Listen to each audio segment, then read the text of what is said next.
All right, we're live. Hello, everyone, and welcome to So Many Levels. We're going to play some Dungeons and Dragons. Yay! Yes, I'm Christiana Ellis, the Dungeon Master, and tonight we are down one Jared, alas. But our players that we have for this evening include Chooch Schubert as Audacree. Good evening. Mark Kilfoyle guesting as Alaric Copperbeard. Hello. Starla Hutchton as Nirakina Ethu.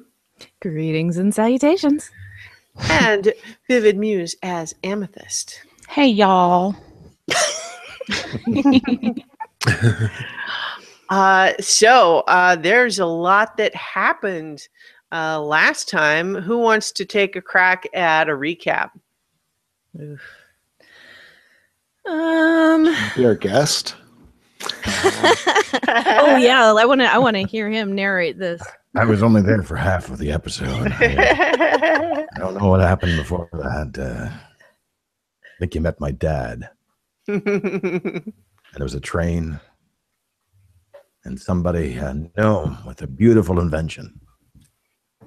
Uh-huh. That's what I remember. Then you met me and all things went bad. Yeah, we met with Yagthor Copperbeard, and he doesn't like Mugen, no surprise. And then we got sent to the mines. Fortunately, he didn't kill Mugen. And if we survive, he agreed to let him go, but we'll see. So we rode the train. Archie there had a arm wrestling match and won. And I gave back the ill-gotten gains to to the guard captain. Oh, yeah. Yeah. I love that face, Church. Mostly to annoy Mugen, but then we got to the mines and it was dark and stuff was destroyed, and we went down to a pit where there was an elevator shaft and heard some noises, and then we met our illustrious guest. Well, turns out to be our host for our little stay in the mines, Alaric Copperbeard. And he led us through a safe route through the mines, getting chased by a golem. And we are down in, I think, was it the third level? Is that right? Well, second level down. It depends on whether you count the train station or not. No. Well, we went down a bunch of stairs, and now we are in a laboratory where the golem was created. And we saw some plans from a little that was stored in a little machine guy over in the corner with no legs. Archie was going to try to fix him. And so I think we are about to do a long rest, right? Yeah, I think that's what you guys were planning on. I'll just clarify that Mugen did get this grapple hook done. That was the invention mentioned previously. And what I'll say is that I was going to just fill Mugen in now that we, the intent was that with Jared back, I would say what Mugen discovered from Mugen's investigation of the Golem blueprint. But absent Jared, I'll just tell you guys, which is Mugen also noticed the panel on the back that Nira spotted, but was specifically examining the lock for any, mechanisms that could potentially be picked.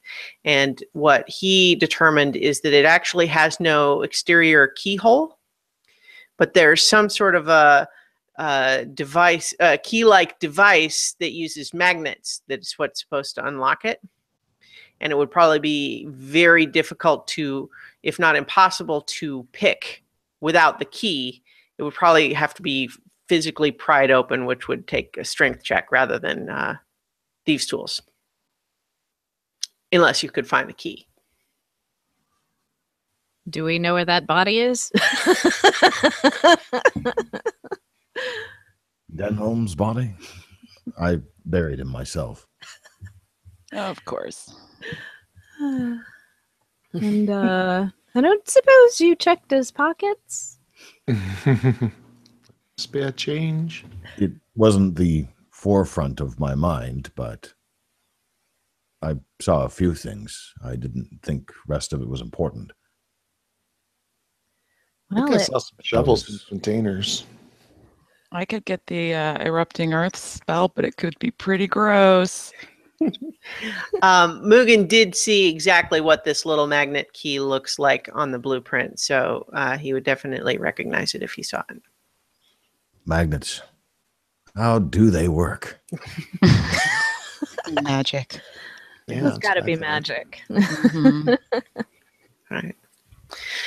So, Alaric, if you guys are planning to try to get a night's sleep down in this area, you would know that sometime in the next 8 hours, the Golem's patrol would take it through this room. If you guys are someplace where you're hidden from view as it walks through the center of the room, it would probably not, like it would not go around and look behind bookshelves and stuff, but it will pass through the room. So you could potentially stay hidden while it passes through, but it's not like, it's not a permanently safe location. So I will note that I could potentially swap out one of my spells for blindness or deafness. It's the same spell. Because I can cast that on one creature that I can see. Might be useful for us. Yeah. I don't know. What do you guys think?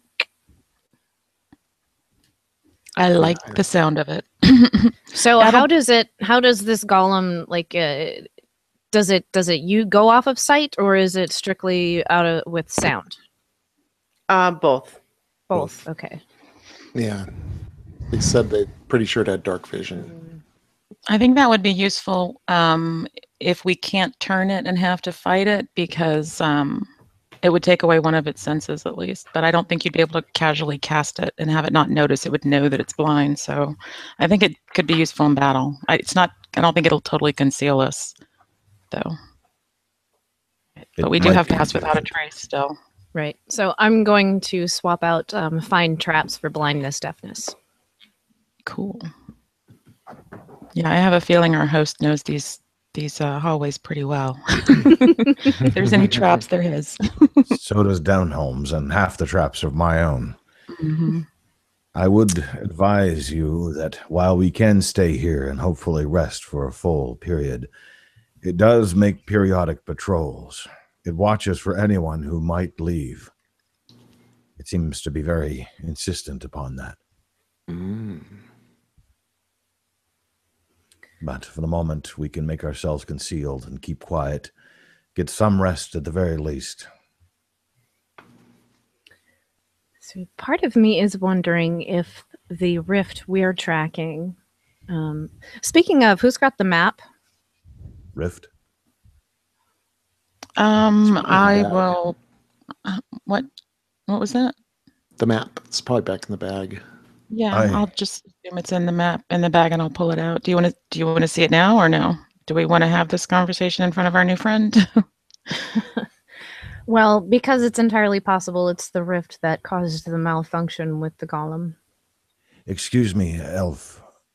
It occurs to me that I, other than our fox-headed friend, have no idea who you are. Oh, my apologies. It seems we were a bit rushed with the introductions. It's happened many times, and I'm happy to say that I'll collect your names this time. There have been occasions where people have come in, and I never had the chance. Well, hopefully this lasts a bit longer. I'm Nirakina. Well met, I'm Nirakina. the cleric of the group. You are. I am. I know it's a little strange, but I'm not your typical cleric. It's a long story. And that makes the symbol on your weapon much more understandable. well, and then there is our druid here. You are. Hi. This is Miss Amethyst.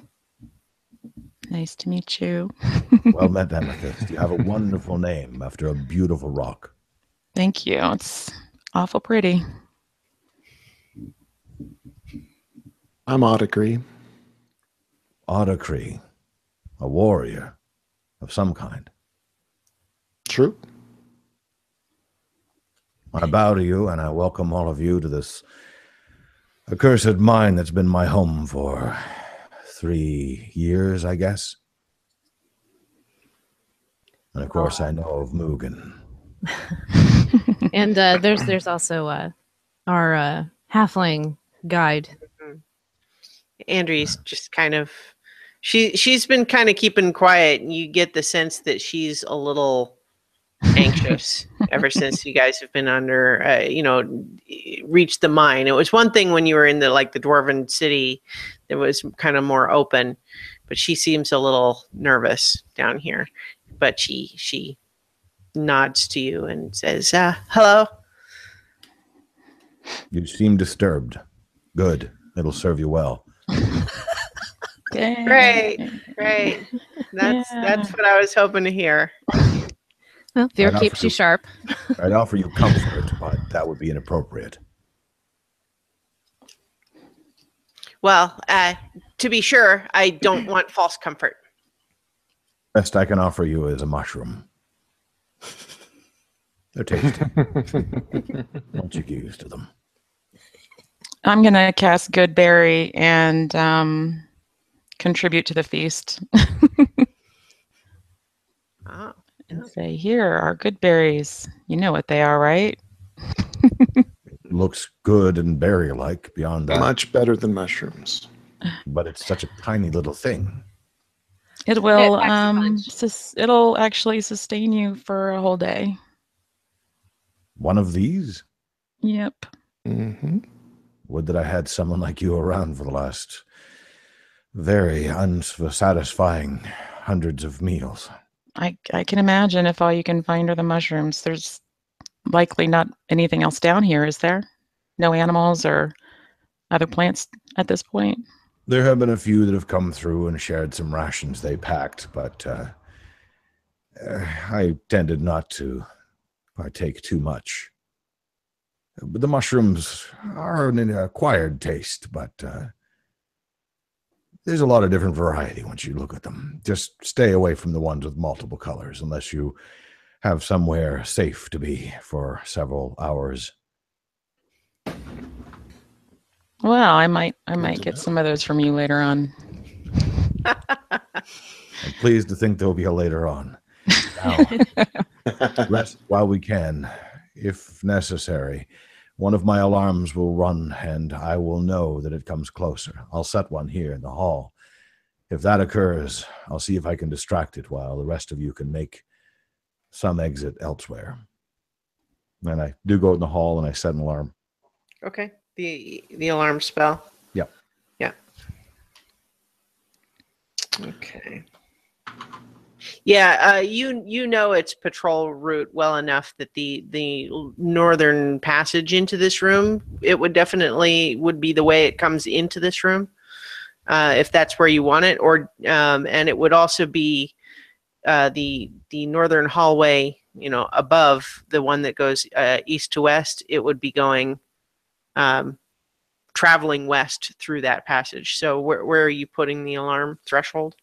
It says going west to east or east to west? Yeah, it would be coming from area 11 towards 10. So I'll set it kind of towards the opening from 11 into the hallway. All right. And then tell everybody that when we do run, it'll be through the foreman's office and point the door towards it. Yep. Point them towards the door, I should say. Sounds good. Foreman's office, okay. Is anybody going to switch for that locate object? Yeah, I can take it, or you can. I've got something else I could take. It's up to you. Well, we could look at the map because the light is supposed to grow to more of a pinpoint or something, isn't it, when we get closer? I think so. I mean, it's probably not going to be like super exact because it's not like a map of this mine. It's Right. of the mountains. But Well, since we were already talking about it, I'm going to pull it out and hand it to Nira. right, I will check out the map. Pop them peepers on this, babe. Because the map is a map of a region that spans hundreds of miles, it's not super precise, as you were kind of saying. It's not going to show a map of the mine. However, what was a big circle now seems to be a very, very bright pinpoint. The other circles look the same, but the one that you were heading for is brighter, and it's like just a point. But because it's a map of the entire region, you don't have a "you are here" on it. It's next to the food court. Although, Alaric, if you want to take a look at their map, you could probably get a better sense of where you guys are on that map. Hey, yeah, it's a good idea that's shouted down to us from the heavens. Always listen Thank to you. the voices in your head. Always. So I hand it to Alaric, and What you taking the map from me for? oh, Can right, I ask. handed it to you. Sorry. Are you not going to listen to the voice from above? It I compels. see this map. I don't know what your symbols mean there. What is it you're seeking? And wait, you mean you didn't come down here to... Wait, why did you come down here? I thought my father sent Well, you. so our reasons were there's a few reasons. The first is what you see on this map. What do I There see? are disturbance. Yeah, so just what you do see is, Alaric, you know that at least as far as the precision of this map will allow, which is, I can put the, I can put the map up so you guys can look at it briefly here. If I can pull it up, I could have had it prepared, but no.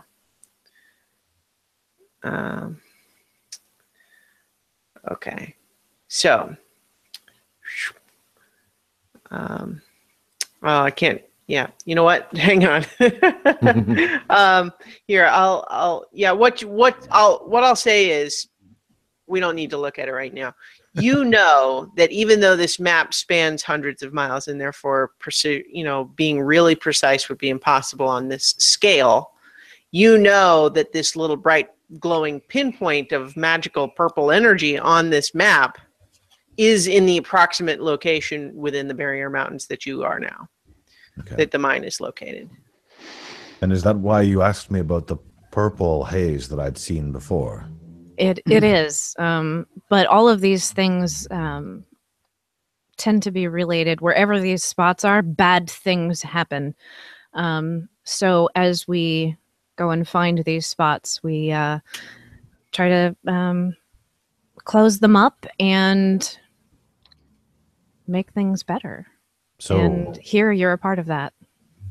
So you're telling me that this has something to do with the reason that Denholm's golem was malfunctioning? That's not a well, I can't say that with 100% certainty, but it's very, very likely. We've closed a few of these before, and they always manifested in strange ways and affected things around them.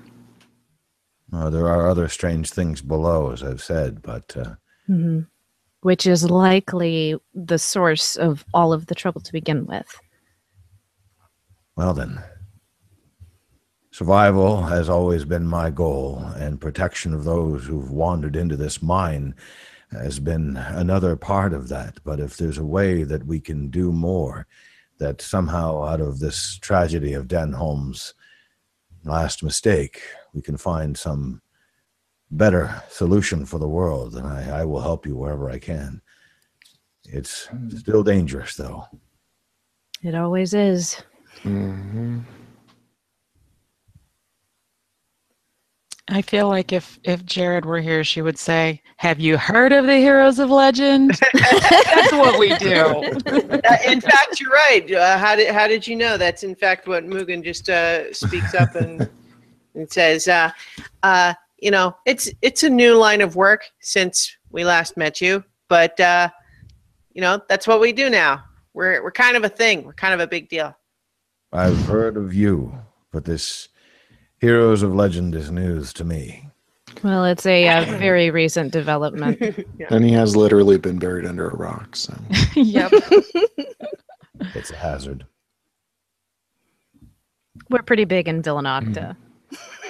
I haven't been to that city in about 20 years. Is it still standing? It is still standing.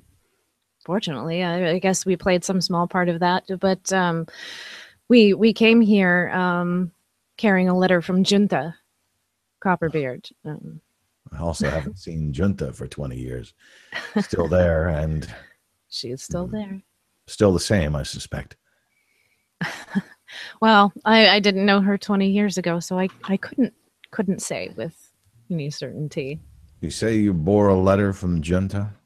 Yes, Huh. to your father, which is how he gained access to this place. Even Mugen's presence notwithstanding. So Junta's word goes far. She has a good judge of character. But my father probably had more of your deaths in mind when he allowed you in. I'm sure. It'll be yeah. his own joke. Oh yeah. Well, we Larry, like you to said- prove people wrong. And Larry, you said below there were creatures and they were working, and Yes. people who came down got sucked in to work with them. Mm. And there was a how did you say that worked? There was a song or a sound. I didn't get close enough to get caught myself. Mm-hmm. But those who were curious enough seem to lose all sense of self-preservation and simply start working. That was what I took to be a sign of not getting closer. They wouldn't respond to any hails, and when others went to find them, they too found themselves enthralled. Mm. Sounds to me like something that would require wisdom saving throws. Mm-hmm. So I do have a spell called Beacon of Hope that grants advantage to any number of creatures within range. Nice. And I have Bless, which will give a 1d4 bonus to saves. I'm not wise enough to know what these things do or what. So what I would say is, Nira doesn't know what wisdom saving throws are, but to sure, it sounds like some sort of a magical effect. And you would know that your spell assists in resisting magical effects. So that's the in what? fiction way of saying yes. Wait, I'm sorry. I was reading a spell. Can you repeat that? We've got buffs that'll help. Okay. But we said it in character. So Now, would you?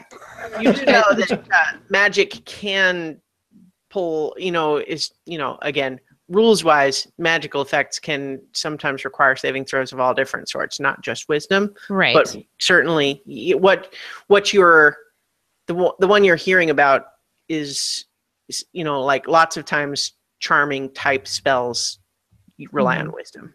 Mm-hmm. Right. So I'm thinking I'm going to swap out Bestow Curse for Beacon of Hope. I think that's a second. That level. is several levels below us. Well, a few levels below us. I think Beacon of Hope is third level. Is it third? Yeah, Oh I'm yeah, not it gonna is. worry It's about hard to those. tell with the. I was kind of worried about the big critter now and his little friends. The I don't think Denholm Bestow Curse is going to do too. But let me does the Denholm patrol all the way down there, or the? It doesn't go much on that level, but it goes very close. I didn't want to tempt it to try to chase me in where there's no way to get out. Yeah, specifically, specifically, Alaric, that there's 2 levels of mine tunnels below where you guys are now, and those were always part of the mine, and it patrols those. But then there was the cave-in a year or so back when you were hiding with some of the other soldiers, and that led to the level further down, and that's where those things are. And the golem does not go down there. Maybe because it wasn't part of the original mine, hard to say, but it does not go down to that level. But after saying all of that in exact detail that the voice in my head said, there was no way that I could see to escape from that level, so I spent as little time as possible. And when I saw the others entranced by those smaller creatures, I thought it was more of a trap or a danger. And with Denholm still roaming free, I felt better to retreat where I knew there were escape paths. Certainly.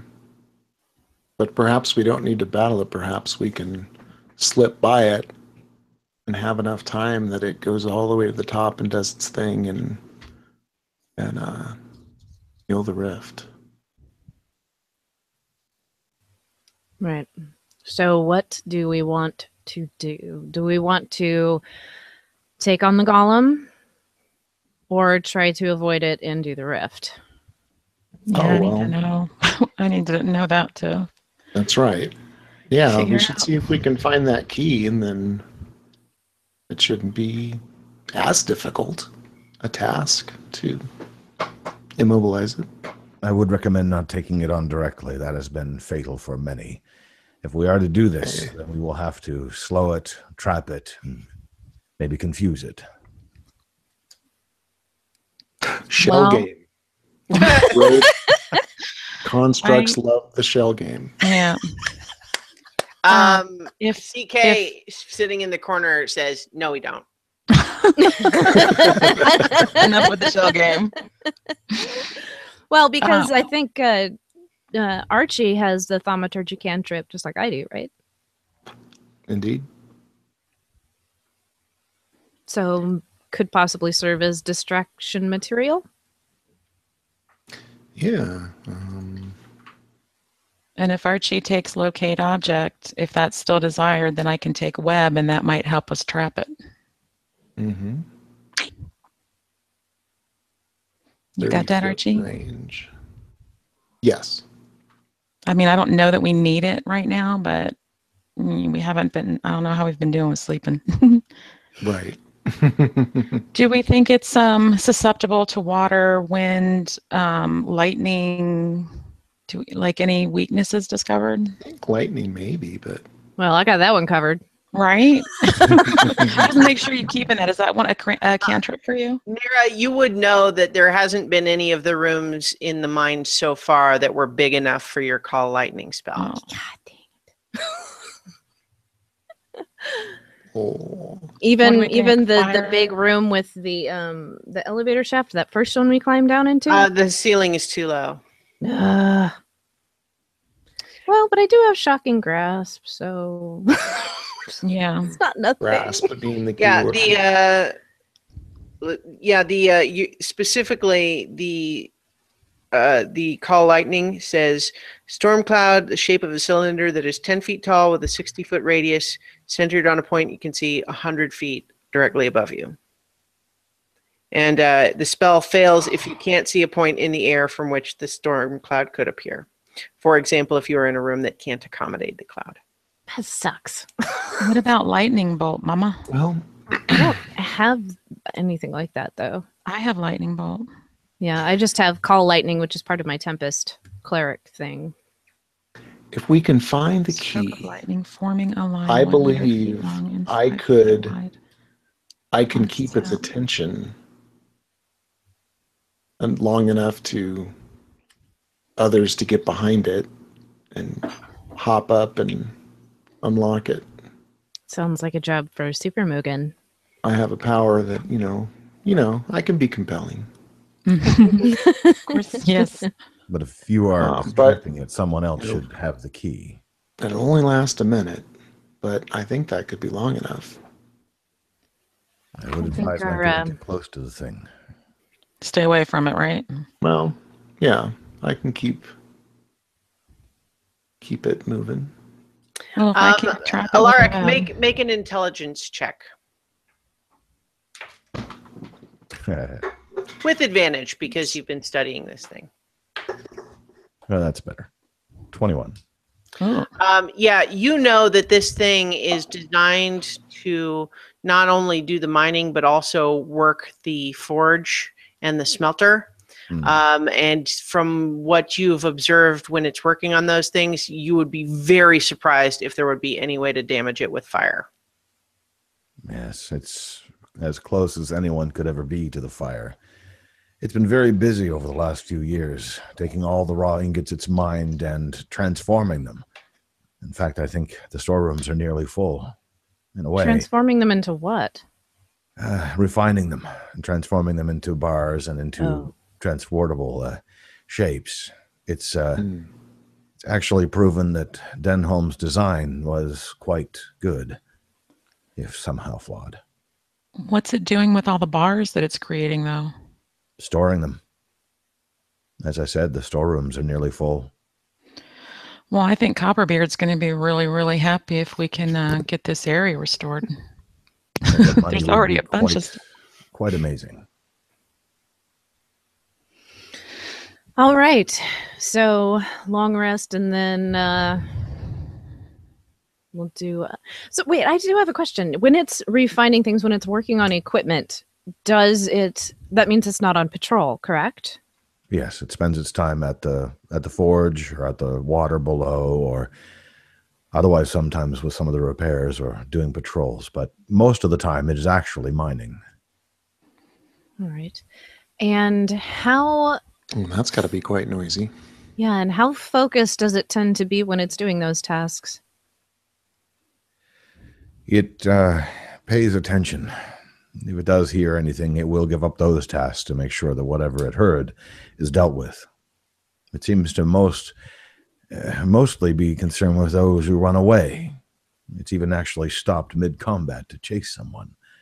The one it was fighting didn't survive either, but it gave me a moment of hope. All right. So I'm going to take hold person instead of web because web could get tricky.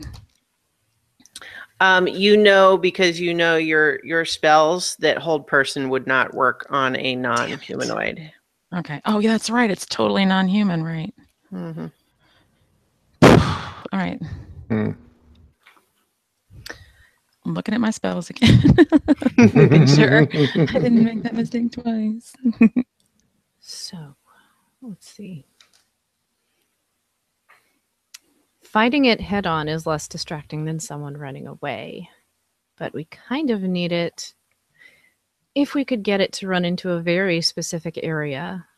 Say, chasing someone, if we could trap it in that place.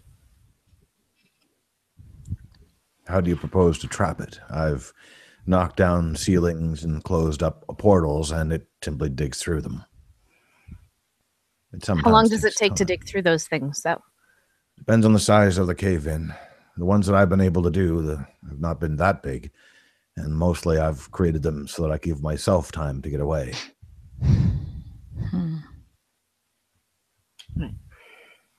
Not enough time to climb.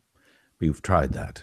Some tried to climb up the broken stairs and the wall outside. We trapped it, we slowed it down, but they didn't make it all the way up. It picked them off, threw rocks at them, knocked them off the side, and then there was not much else I could do. Can nature help us, Amethyst? I was just looking. Ludo, call the rocks. I mean, I have a spell called Erupting Earth, and I was just trying to figure out what my mean spell was going to be on that level. Basically, a fountain of earth churned into a 20-foot cube centered on that point. Each creature must make a dexterity saving throw. It's probably got good dexterity, though. It's got a nice bit. It's 3d12 damage. The ground in that area becomes difficult terrain until cleared away. That wouldn't slow it down for very long, though, because that's what it's built for.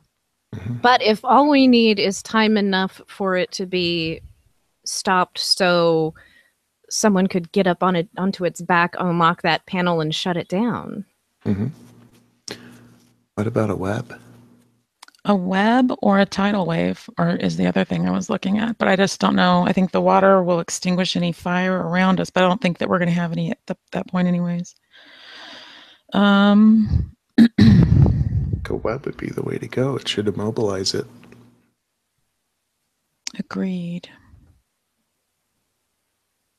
Yeah, that's what I'm counting on. I'm taking it in that hope. I'm just afraid that I'm also going to take Entangle, I think, just to make sure that we can hopefully lock it down. If one fails, the other can be a try, I guess. I know we're talking about boring old spells again. Everybody hates it. Well, All right. I think web is the way to go. Okay. And then Mugen is super fast, right? He's Good at climbing and stuff. He Yeah. said, We also have I am good at climbing. Plus, I got my new toy. Yeah. And there's also, wasn't there also a wand of, or a potion of spider climb? Yeah, you found 3 potions, and I actually remembered you had a potion from way back when, a potion of fire breathing that you got all the way back Yeah, from. I have that. But yeah, so you had a potion that I think spider climb one was the one you're pretty sure. The one you definitely recognized was a potion of flight. And then there was the third one that you The hadn't red figured pulsing out. bead. Yeah, we didn't know that one. You hadn't figured that one out yet. Can I make another roll on that? Well, so it depends. So are you want another Arcana roll, or it's been the next day, so you could use your magnifying glass again if you want.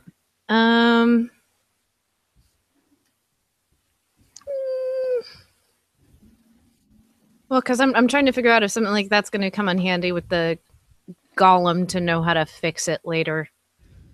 If it's semi-magical in nature. I'll just make the Arcana check. Okay. You're gonna have to make it at disadvantage because it's a second time. You know, this is to keep you from just rolling and rolling and rolling until you get a high number. What about now? What about now? What about now? Now. Our favorite traits of our children.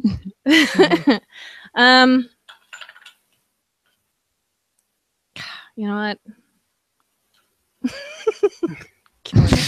Okay, I'm going to use the magnifying glass. I'm just going to do it. So as you pull out this magnifying glass and focus it on the potion, you discover that this is actually a very rare potion, and it is a potion of giant size. And what it would do, hang on if I can get to,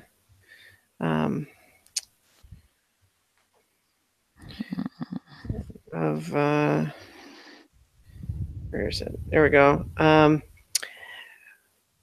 You become a size category of huge, which is essentially 4 times your current size for 24 hours.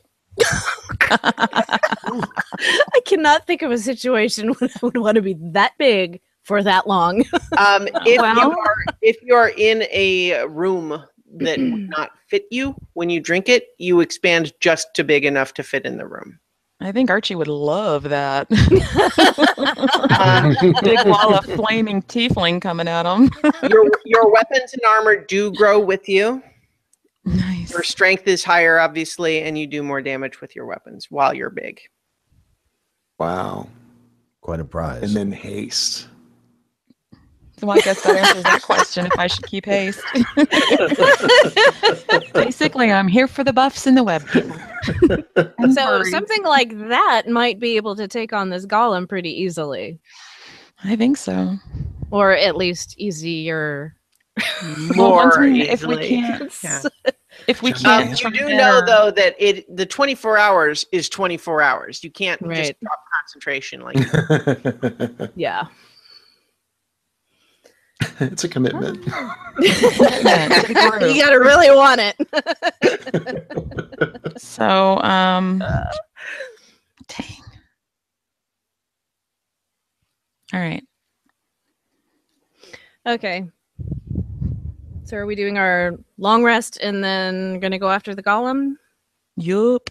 Yep. If I may ask How- you So- one thing, Mirakina, please.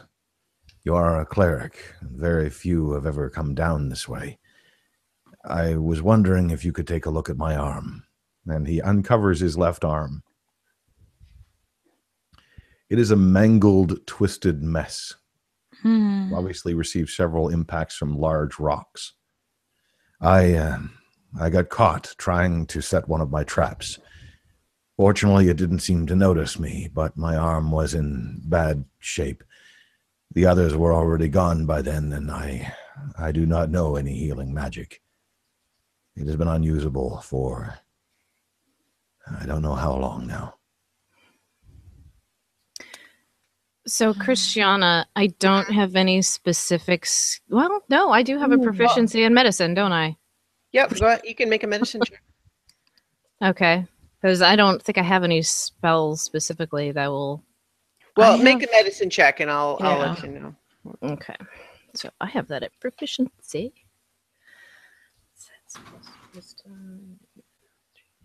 All right. So I got a 15 plus 6, so 21. Okay. Yes, it's pretty bad. You can see that it's clearly healed wrong, in a way that's going to make it very weak, susceptible to being rebroken, and probably very painful. You know that just using non-magical medicine, he would probably just never be able to use the arm again. However, it could be healed with powerful healing magic, but it's more powerful than you're currently able to manage. There's a spell called Greater Restoration that you know of, that some of the, your elders knew that spell, but you are not yet able to cast it. I have lesser restoration, and that's Yeah. not just going I to have be. that one too. Mm-hmm. Yeah. So Lesser Restoration might Oh, make yeah. it feel better for a while, but it probably wouldn't make it usable. What if I break it again? That only works with Yeah. memory loss and amnesia stuff. You gotta hit 'em on the head again. With your medicine check, Nira, you know that if it were to be treatment short of that spell were to be attempted, that is probably what would need to happen, would need to be rebroken and then reset. But that would be a long-term process. There's no having it ready to go anytime soon. And it was broken in multiple places. right. Okay, so I've just told you all of that. Trying to save a Summary. little time. I just So- nod, and I understand. I won't slow you down. I've gotten somewhat used to it. But if I could get your hand in rebinding it so it's close to my body and not to catch on anything, I would appreciate that. Of course. Anything I can do to help. He does wince, but he does keep telling you to do it tighter and tighter until it is very much snug up against his body. It leaves kind of his fingers out at an angle a little bit that he can use to kind of hook on things. That's the only thing he asks for. Now, I am going to rest. You elves may not need to sleep, but I do. And sleep is a precious commodity here. Better than diamonds. How are you guys going to prepare the room for your sleeping? Right now, you're hanging out in this room. You have lit lanterns. Well, I don't need the lanterns. We can, power those down because Andrea and I will both have to do the long rest, and we can't see in the dark anyway. So don't leave them on for us. I snap my fingers and turn the lamps off. Make an intelligence roll, Alaric. Uh-oh. That is a 16. That's pretty good. You vaguely recall, it's not something you ever had any use for, but you vaguely recall that you used to sometimes get visits from races that don't have dark vision, and there was something they had in the commissary to help them. It wasn't just torches. And so you don't know if it would still be there, but you vaguely remember that they had something.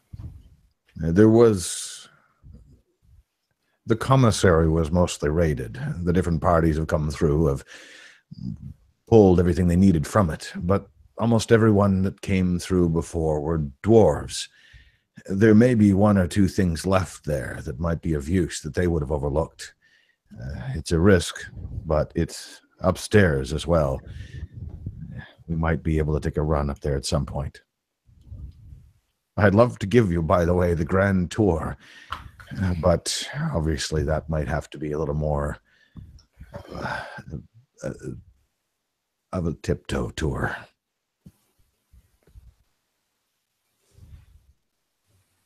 I'll tell you more about the map and the levels below when I wake again.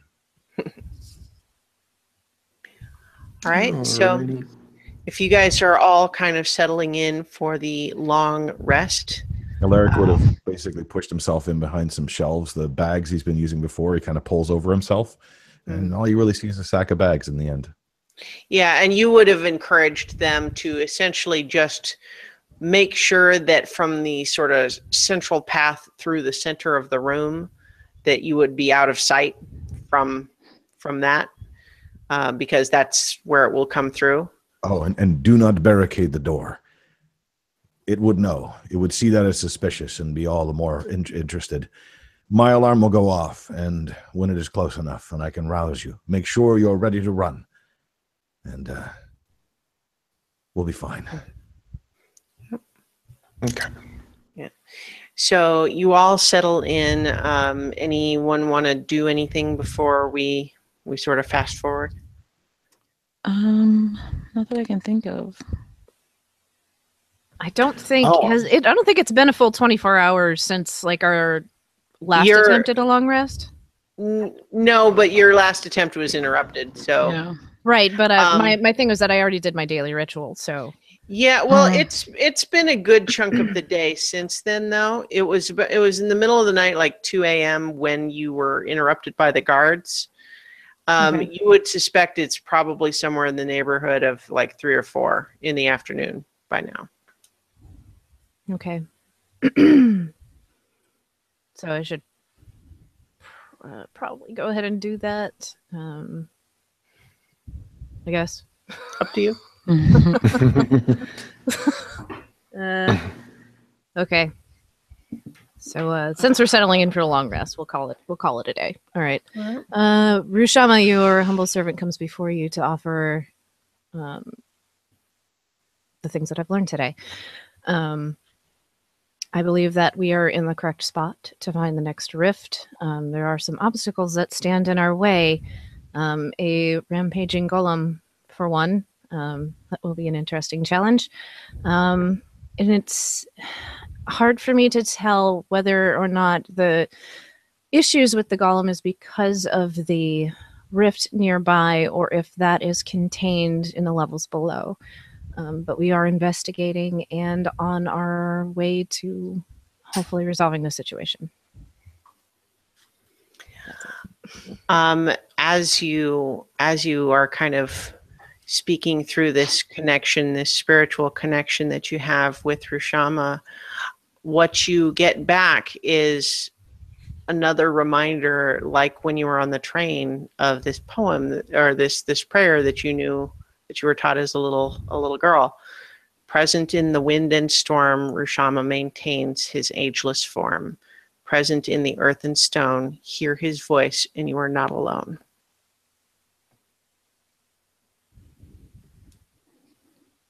Okay. I feel like I should be doing something with that, but I don't know what.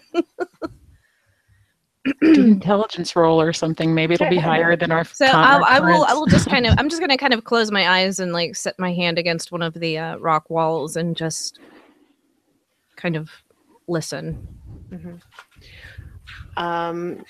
You don't hear anything now, but you kind of nonetheless feel something about this is important. Rishama is trying to tell you something that's not clear yet. All right. Okay. You just got magic 8-balled. Try again later. Try again later. Yep. Rude. Maybe was this going- mountain is one of his distant cousins. He wants me to heal it. All right. So as you guys are sleeping, several hours pass, and then Alaric, you hear the little mental ping in your mind that tells you the golem has, or something has just passed through your alarm threshold. Archie, was there something you wanted to do? Oh, before we were in the last session, I was going to tinker with the robot leg if Oh, it did you wasn't want gonna to make too much want to? noise. Well, so what you the role that you did already showed you that you would need a piece of metal of a type that is not in this workshop, and that when you do it, it will probably make noise.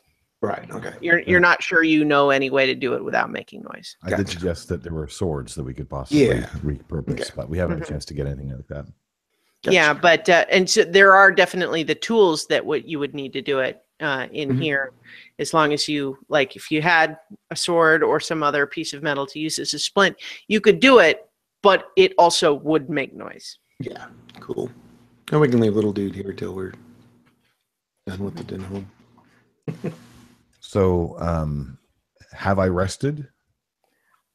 Did it feel like it was early? Yeah. Well, I would say, first of all, just from a mechanical perspective, the 8-hour long rest can be interrupted as long as the interruption is not more than an hour.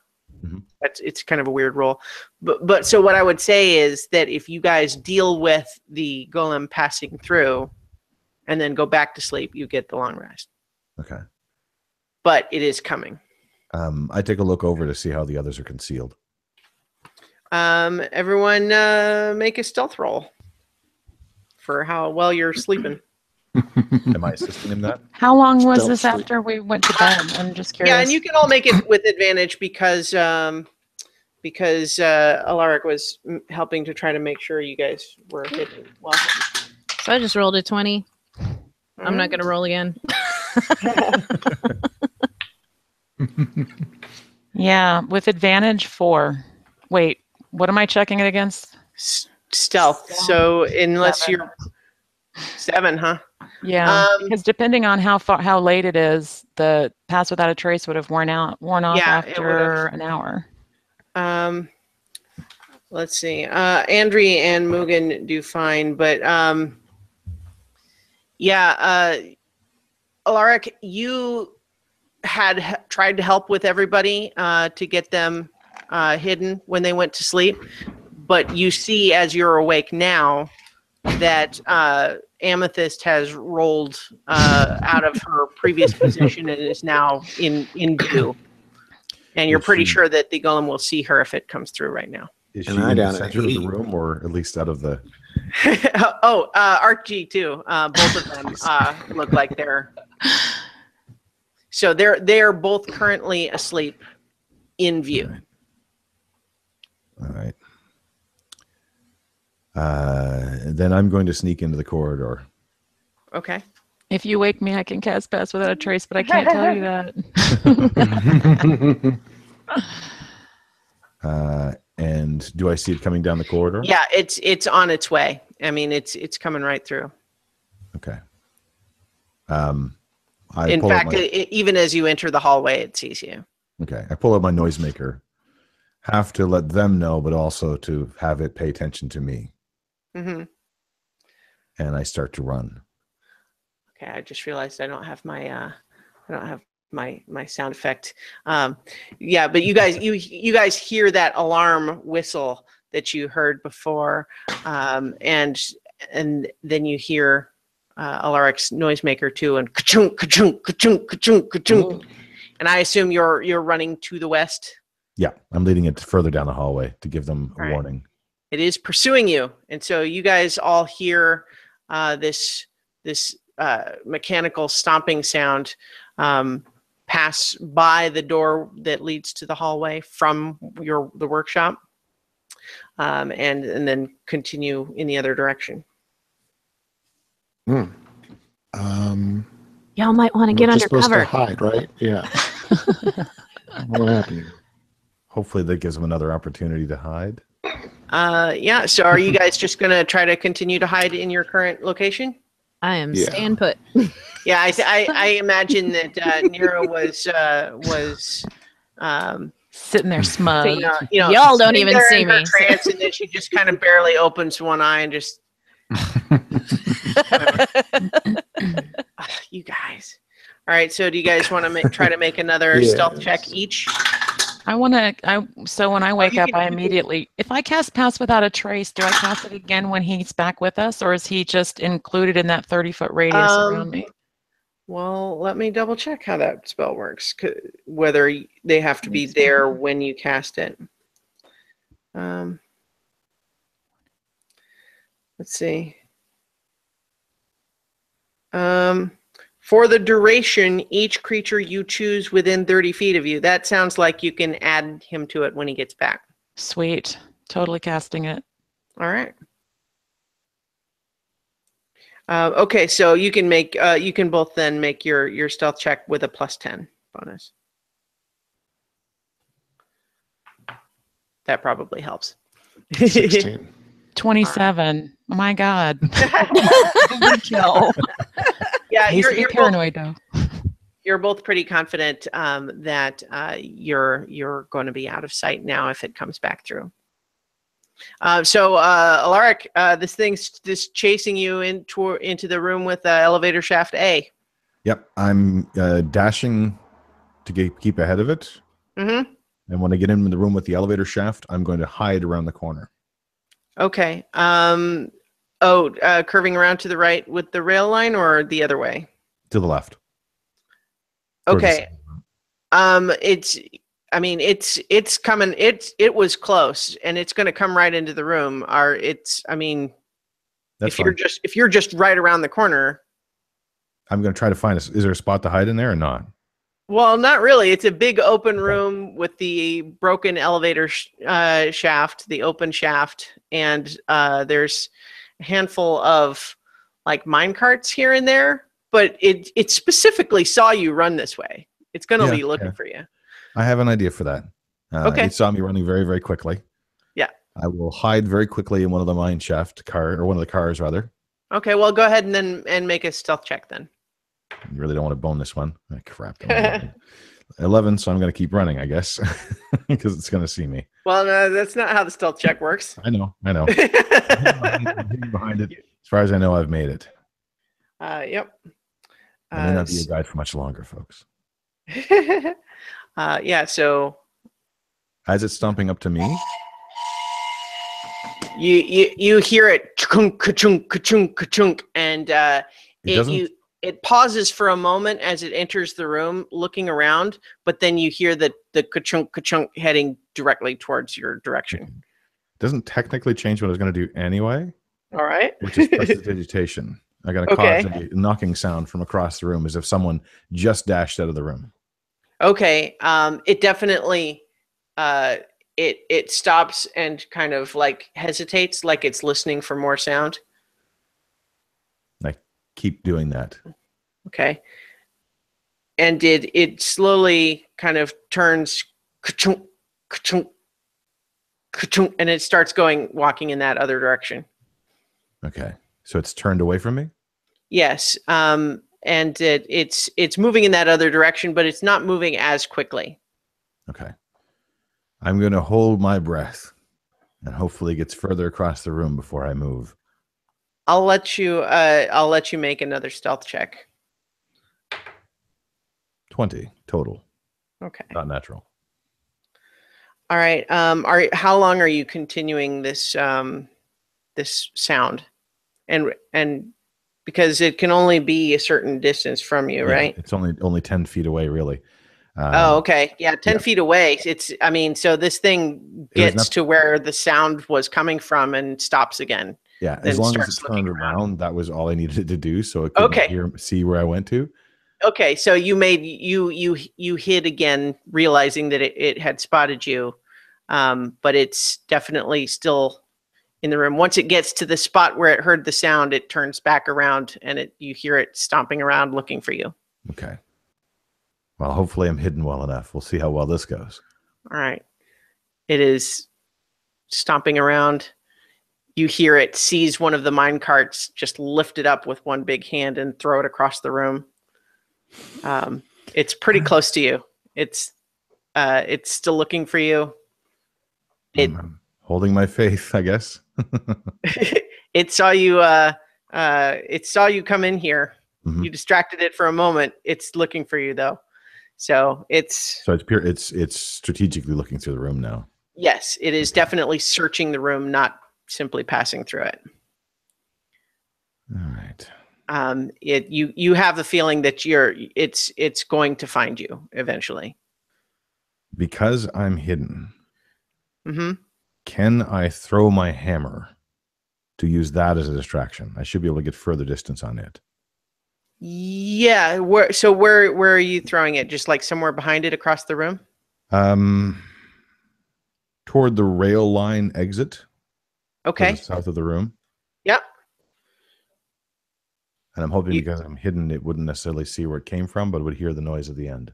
Okay. Yeah. Well, we'll see how that goes with your roll in just a second. But you definitely hear it stomp over, and there's an overturned minecart only about 10 feet away, and you hear it crush and splinter beneath this thing's feet. So go ahead and make a ranged attack roll, I guess, to throw this this hammer. 11. Okay. You throw it, but you don't get quite as much distance as you were hoping for. It does draw the attention of the golem, though, and it does stomp over in that direction. And it gets to about 25 feet away from you, stomping into that direction. Okay. I'm going to try to retreat. Okay. I will use my bonus to dash and try to retreat back the way it came. Okay. So you here, let me have it actually roll instead of just honestly, guys, I'm not meaning this to be the Alaric runs away from everything while you guys wait safely, but no worries. All right. Let's see. Just don't die. Just as you duck into that hallway, you see that it suddenly turns and it spots you going into that hallway, and so it is pursuing again. So you're running back down that same hallway, but it is still in pursuit. Okay. Can I outrun it? If you continue to dash, you actually, what is its speed? No, if it's just a sprint, it can run faster than you. Well, I can run and then I can use my bonus to dash, which triples my movement totally. Well, but it can do that too. Oh shit! Pardon me. Would not be the first time. So I can't really get out of sight of it. Not just by straight running. Like you're far enough ahead that you could probably get back into that room on the far end of this hallway before it caught up with you, but it would be right on your heels. Oh, that close. Mm-hmm. But it would have completed its trip if I do that. Well, it's chasing you. You don't know exactly at what point it would think it needs to resume its patrol.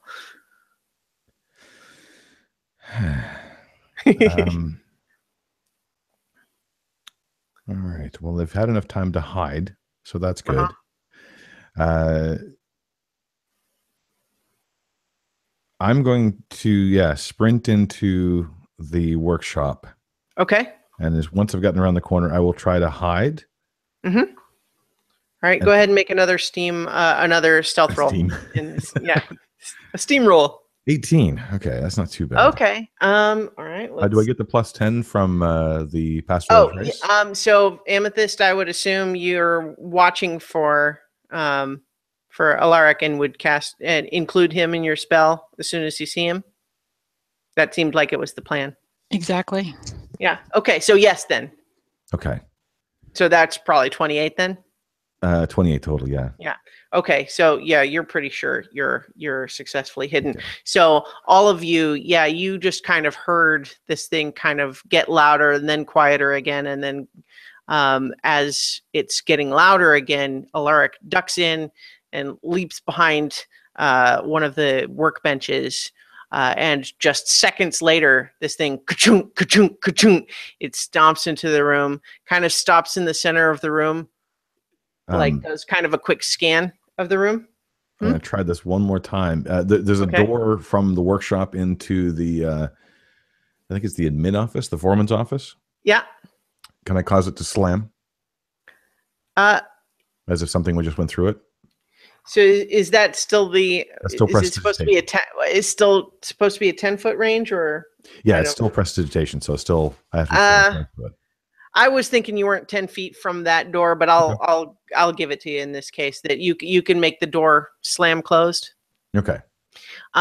You know that this door has been smashed open more than once, so it's kind of it's not a slam like a regular functioning door would be, but it does make the door sort of swing on its half broken hinges, and it makes noise if someone went through it, right? Yes. And then so as this thing is making its scan around the room in the workshop, the noise does draw its attention, and it stomps through, slams its pick into the door, and absolutely demolishes anything that was remaining of the door that was once there. It's just splinters now, and it stomps forward further back into the foreman's office, and you hear it stomp around in that room a little bit. Ka-chunk, ka-chunk, ka-chunk, ka-chunk.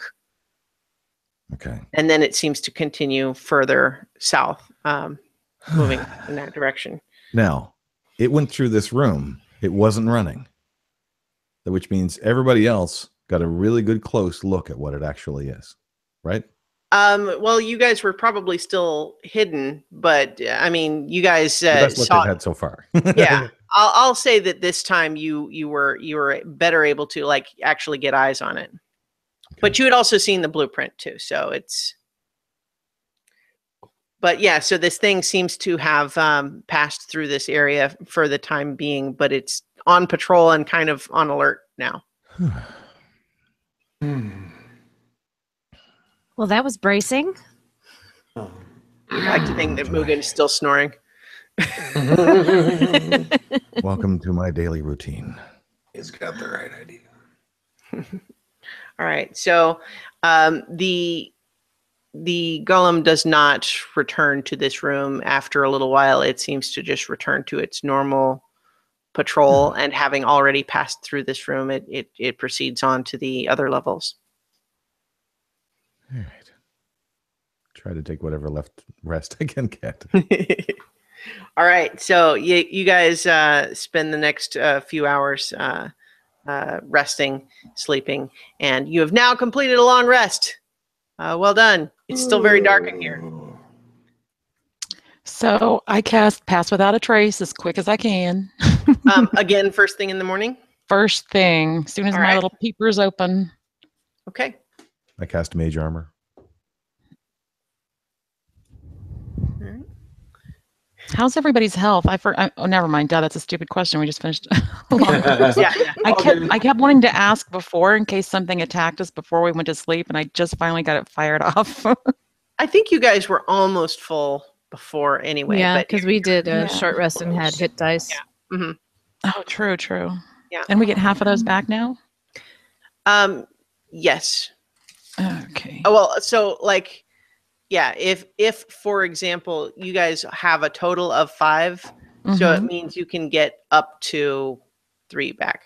I'll say rounding Oh, up. cool. Cool. Yeah. I'm back Yay, to- I'm back charged up again.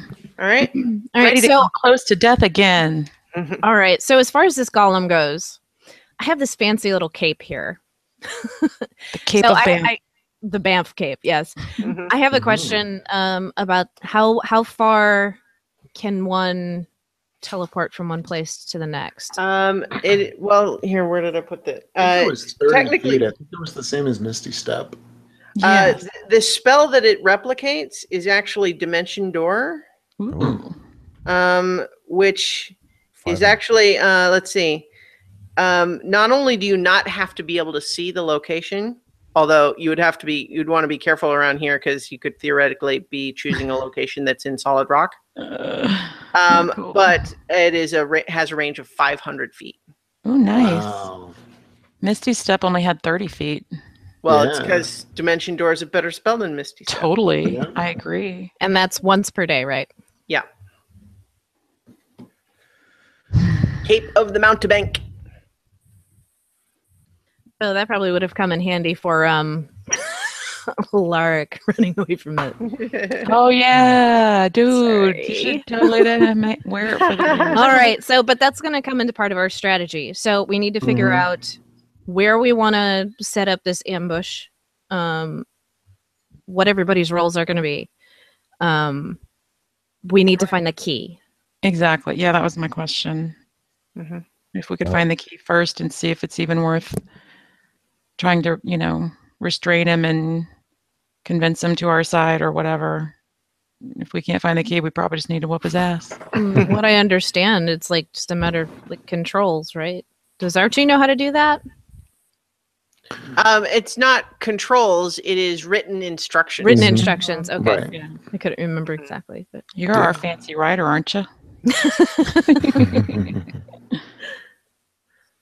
okay. So, first step is is- the key. Yeah, anywhere we should search Well, first, like anywhere Denholm had stuff. Commissary is upstairs, or was upstairs. What's left of it?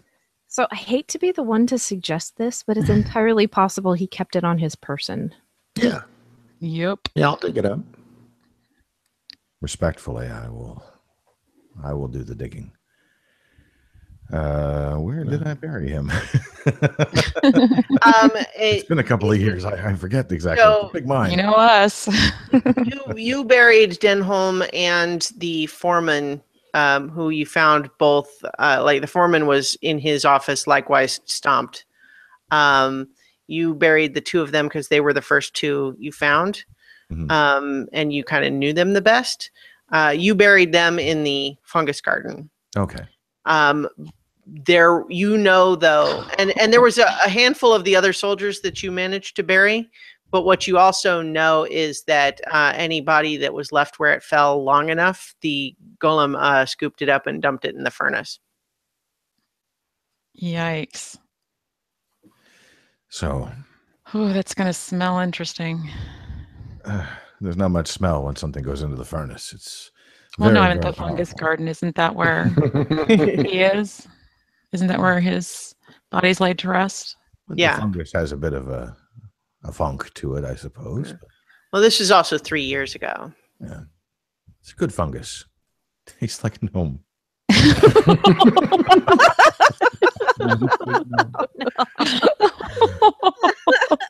You know when you're going to say something and then suddenly it goes somewhere else? Happens all the time to us. All right, so yeah, that's where the Denholm's body was buried. So which part of its cycle would it be in now? Downstairs mining again? That would be your guess. You guys can all try to make a perception check, and you can make it with advantage, or because you're kind of more attuned to the sounds around here. Total of 20. Oof, that didn't go well. 8. Okay, 8. Wow. 3. I don't know these mines at all. The hard rocks echo with Just sounds in her everywhere. eyes. Mine was a 12. Mugen rolled a natural 20. So he, Alaric, you're the one that kind of is able to interpret this, but Mugen gets to turn to the rest of you and say, really? You guys don't hear that? And then he kind of gives a look to you, Nero, like, I expected more.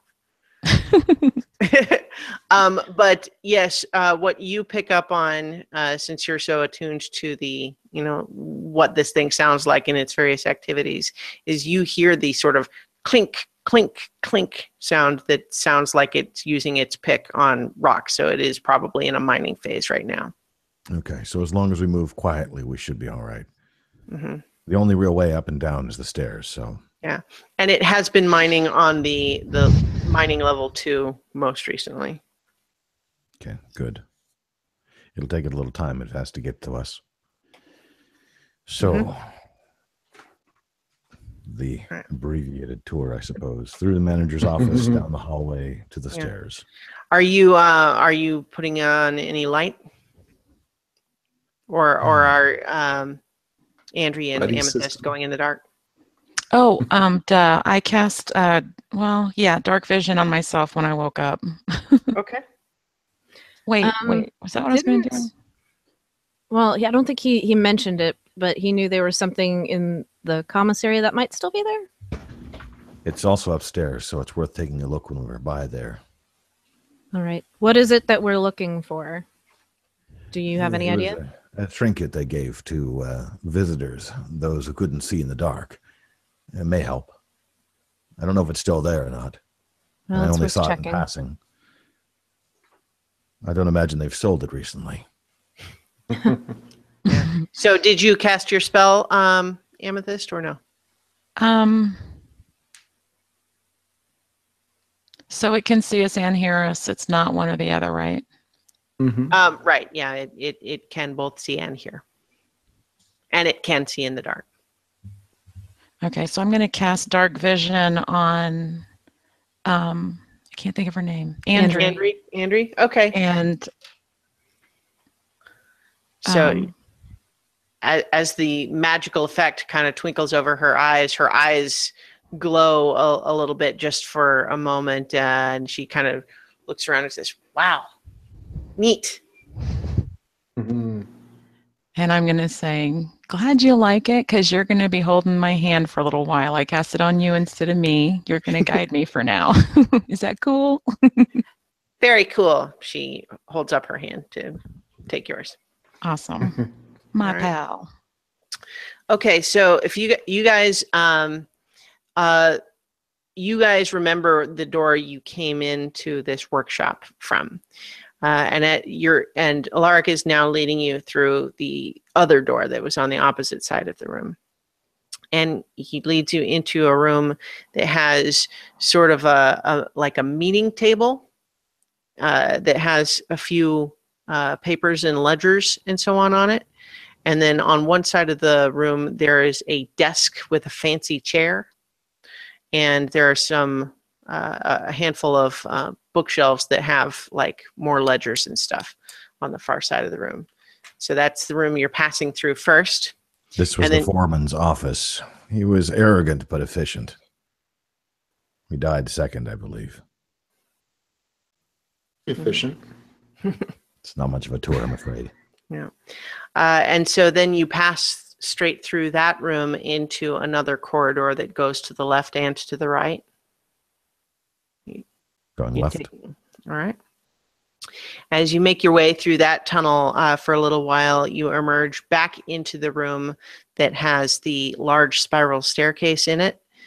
You recall that this room also had a number of storage crates in it, and this is where the various dummy soldiers were rigged up with armor in a few locations.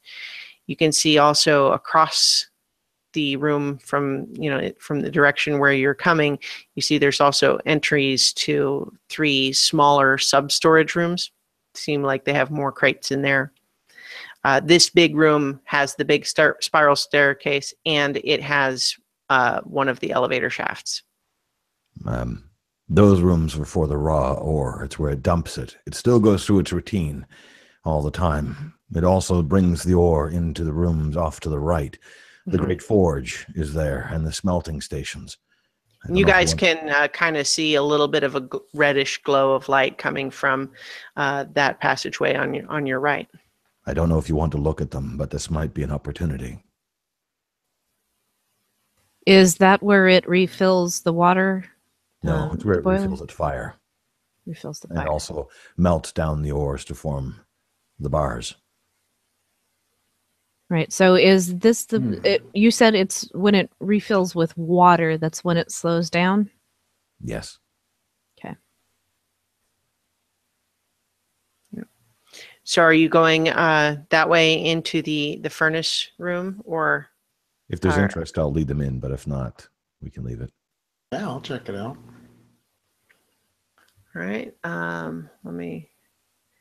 I'll lead just because I know where not to step. I do point out one of the traps that's actually built into the wall.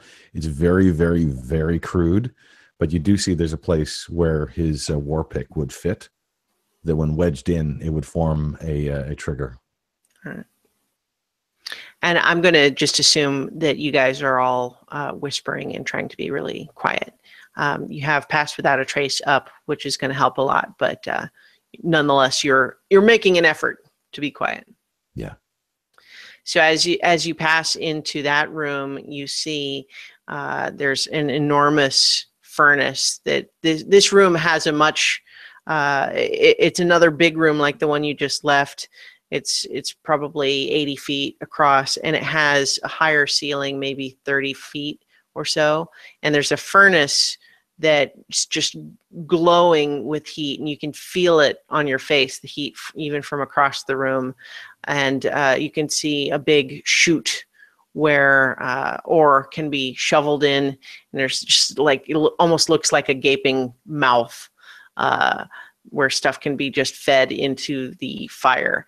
And in fact, in front of that chute, there's what almost looks like an altar. And Alaric, you would know that the furnace is actually fed not by fuel like coal or anything like that, but by a fire elemental spirit is what keeps the furnace burning as long as it is given things to burn. Another gnomish invention, an ever-burning flame caused by the spirit of fire itself in the center. The golem seems to also follow the ritual of respect. It actually kneels before it and is bequeathed with the flame. As well, of course, pouring the ore in where it gets melted, sent through those chutes into the other side where it cools into ingots. Mm-hmm. Cools into whatever bars. Yeah, you guys can see that there are places where when various levers are pulled, panels will open and little chutes look like they could send molten metal from the furnace through the wall into the next room. They do want to see whether the ingots are cooled, or I'm nervous to spend too much time loitering. No, yeah. On the far side, beyond where that's cooled, is where the vault actually lives. Yep. That's where the finished bars are placed. Yep. And as I said, it seems nearly full. Mm-hmm. So are you guys going into that next room over too? Yeah, I don't need to see the vault good. or anything. Okay. So I mean, if you guys tell me where you're going, if you're heading back upstairs or whatever. We should go up the stairs now. Yeah. So you guys made your way into the furnace room, but not further, and so you can. What I'll also make a survival check, Alaric. Oh, do I survive? Oh, that's a terrible roll. That is a 7 total. Okay, you vaguely remember that there was some trap that you were going to make in this room, and you feel like you did a lot of the preparation for it, and it was gonna be like you were so sure this was gonna be the one, but no. Well, wait, what was it? Oh, you can't remember. That was maybe when you had the bad mushrooms. You're not sure. I look around the room. Something about this room seems familiar. Maybe I've been here hundreds of times. If it could be prevented from me filling its flame, maybe that would slow it down. It doesn't come here only when its flame is fully diminished, so I don't know how long it would last. I've never been able to find out. Is there a way to shut it down? I know of no way to shut down a flame that burns on its own. Let's have Nira, you can make an Arcana check. And yeah. I rolled really well. Okay. I was going to say, Amethyst, you can also make a nature check. I rolled a What'd you natural roll? 20, so. Okay. Beautiful. Yeah. I almost was going to make you roll religion, which I think if rolling a natural 20 would have worked there too. So what Nira, is that this almost certainly, like, just like, Rushama is a spirit that's kind of, like, who is the mountain. It's like this concentration of spiritual energy associated with a feature, right? Like, there is a fire elemental that is basically chosen to manifest in the fire that is burning in this furnace. And you can recognize from, like, the altar and just from what you've heard described here that probably this spirit, what it is performing the service for this mine of being this, the energy for this furnace, and probably it is willing to do so because of the various rituals that are done while the metal to be smelted is fed into it. So it is a spirit potentially with a mind. And so that spirit, like any other spirit, it could be powerful, but it is a spirit, so that if it could be either persuaded or perhaps forced to leave or stop doing what it's doing, that would put the furnace out. Did you make your nature roll, Amethyst? Hers was higher. Well, that's okay. What was it was 16. Okay. That fire elementals speak Ignan, which is a dialect of primordial, which you speak. Yes. Okay. Right. Amethyst, do you think... I wonder if there's any way... I mean, this is a spirit. It's an intelligent entity. If we could somehow convince it to, I don't know, go on vacation for a little while, I think we might have something of an advantage. Well, I do speak its language. Oh, that's very good news. Spirit. It speaks. Calm yourself. So It's not a demon. Well, no. It's a The fire construct elemental.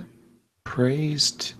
What if, could we offer to move it to, say, a populated mine where many people could worship it? Or just tell it that once this creature is gone, there will be more people here to worship it who work in the mines. It doesn't even have to move. True. Right. True, yeah. Yeah, that's the whole point. Right. Perhaps we can ponder these things while we move. I'm nervous to be here too long. Do you have any input before talking to this particular fire elemental?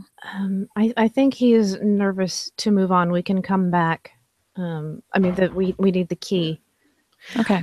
And it'll alert him. It'll alert the critter too if suddenly the furnace is out. So we'll save that until we're ready. So we should probably have everything, all ducks in a row, before we move forward. Yeah, that's usually our plan. We usually don't have a plan. Just All right. So moving on for now. Yes. I don't mean to interrupt, but it does hear and patrol, and if you stay too long in one place making noise, it may be curious. Another floor up, it will be much easier to talk more freely. right on. All right. So do you make your way back to the staircase? Yep. All right.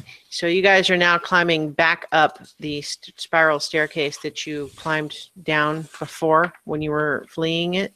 And that you see once again that the staircase does also continue further down as well. And has this big open central shaft to it. And now that you're standing right by that circular shaft, you can even more clearly hear this sort of tink, tink, scratch, scratch, scratch sounds that you suspect is the mining of the golem. I said the pace is very slow and cautious going up the stairs. All right. Yep. So you guys make your way back up the stairs. You're now in that small room just off the, it's kind of in between where the intact elevator is and the mess hall on the other side of this room. Through the mess hall. Okay. So he's leading you back through this mess hall that you had been in briefly before, and past these various tables, some of them still scattered with like metal trays and such, others smashed and tossed aside. Leads you across. You see to your left, there's a couple of openings that you can just barely make out, like beds in the far rooms that way. You pass the entrance to the kitchen on your right. Are you going in through the kitchen, or are you going, where are you going first? Well, I'll gesture towards the kitchen. Beyond there is the fungal garden. But ahead of us, through this narrower door up here, is where the commissary once was. I think I brought you this way. Or was that another group? Regardless, it's one of the ways that we can go through. And in the commissary, we may take a look around. There may still be some of the things of value. Nothing that I would need, but I was reminded of something I'd seen when I first came in a box, I think, small box. I think that we should take a look. Yeah, worth investigating. Amethyst, make a perception check. Can I make a deception roll? I'm just kidding. I rolled a 9, which sucks. So you vaguely recall when you came into this room from the other side first that there was a bunch of pieces of armor and helmets and stuff strung along on a rope.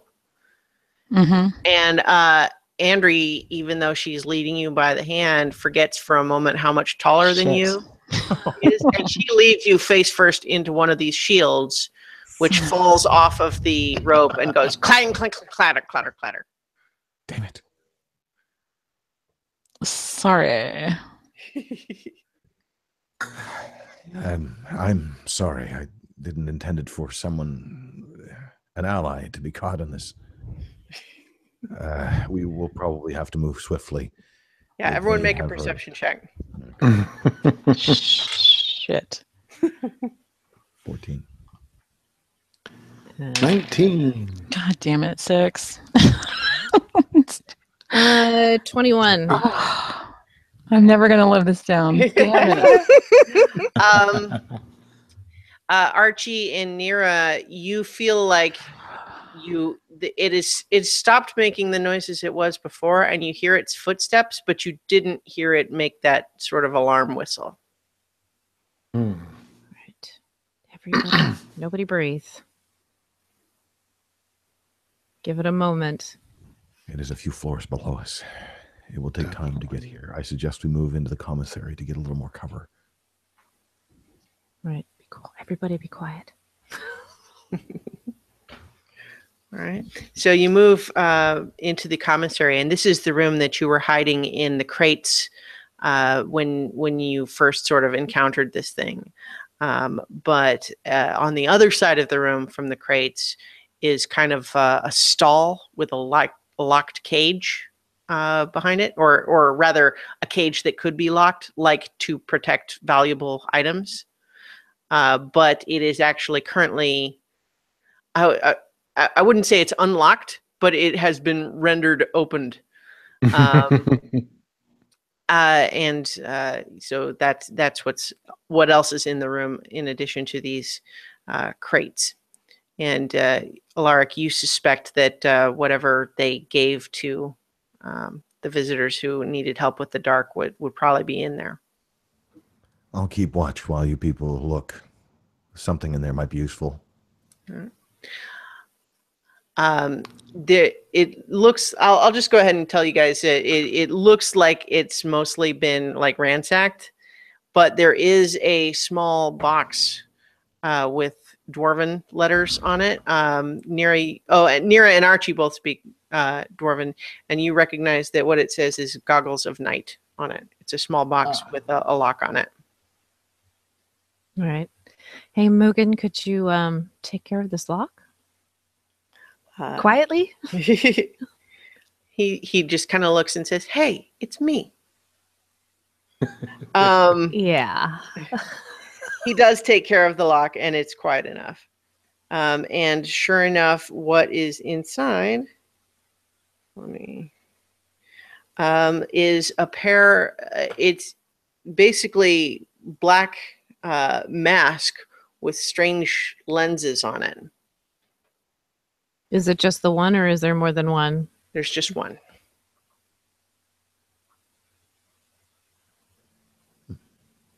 That's what I remember. Is that useful? Try them on, Amethyst. Sorry, I just discovered that ants are attracted to Advil and had a little swarm. Oh, no. Sorry, I didn't get back to the That's all right. Caveman, ants everywhere. Yikes. So Amethyst, you try on these goggles that you guys found in the commissary, and as soon as you have adjusted these lenses over your eyes, you can see just fine. You realize that you have essentially goggles of dark vision. Thanks, brah. They look good on you. Thank you. Also, gnomish contrivance. Dang. Nothing else of use here. We have to go see someone about a key. Oh, yeah. Look around for scraps for a robot leg. All right, make an investigation check. 2. What is it that you're looking for specifically, Archie? Maybe I can help. Rigid rod. I would say with I mean, you can describe what you're looking for, but I would say you didn't find anything in here that was suitable. Mm-hmm. But yeah, This is going to be like the Wizard of Oz. We're going to have to earn that leg. We got to earn Alaric's arm. We'll get it. All right. On to the fungus garden. All right. It's so appealing sounding. Yeah. So are you going back On to into the body. mess Is that hall? better? Yes. Yeah. All right. So you pass back into the mess hall. You've not heard any new alarming sounds from the golem. It hasn't resumed its work, though. It seems like it's stomping around, but it doesn't seem like it has started climbing the stairs. We have time. So the you're easily able to avoid the hanging armor and shields and helmets and so on this time, Amethyst, because you can see clearly now. And now that the rain is gone, you pass into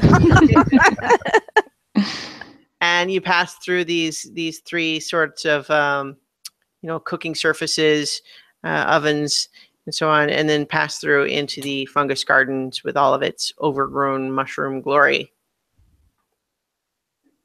I walk directly to the western wall. Mm-hmm. And you find the small little markers that you made, I need a moment, if you don't mind. All And I right, will kneel and take a quiet moment with myself, with the grave. Certainly. Can I do any do I know any cleric words to say? Yeah, make a religion check. Do I know any cleric spells?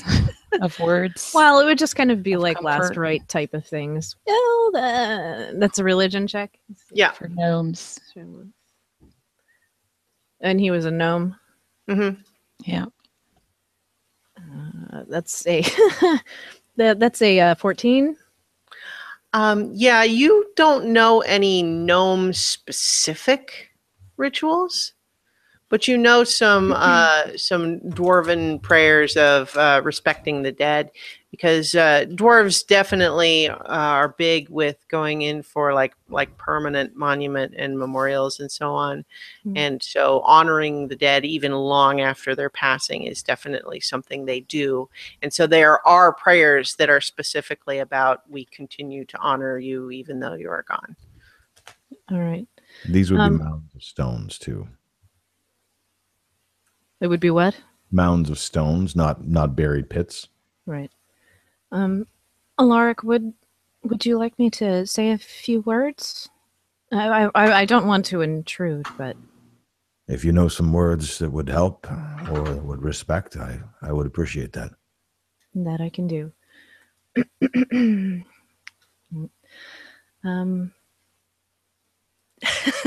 I mean, you so made the He's on roll. the You spot. don't Yeah. necessarily, like, I'm if so you want to expecting try him to It's like I something, could that's act this fine. out, but it's just like drawing a blank. That could be fun, but I that your role was your knowledge. You wouldn't have to. You don't actually have to improvise it on the spot.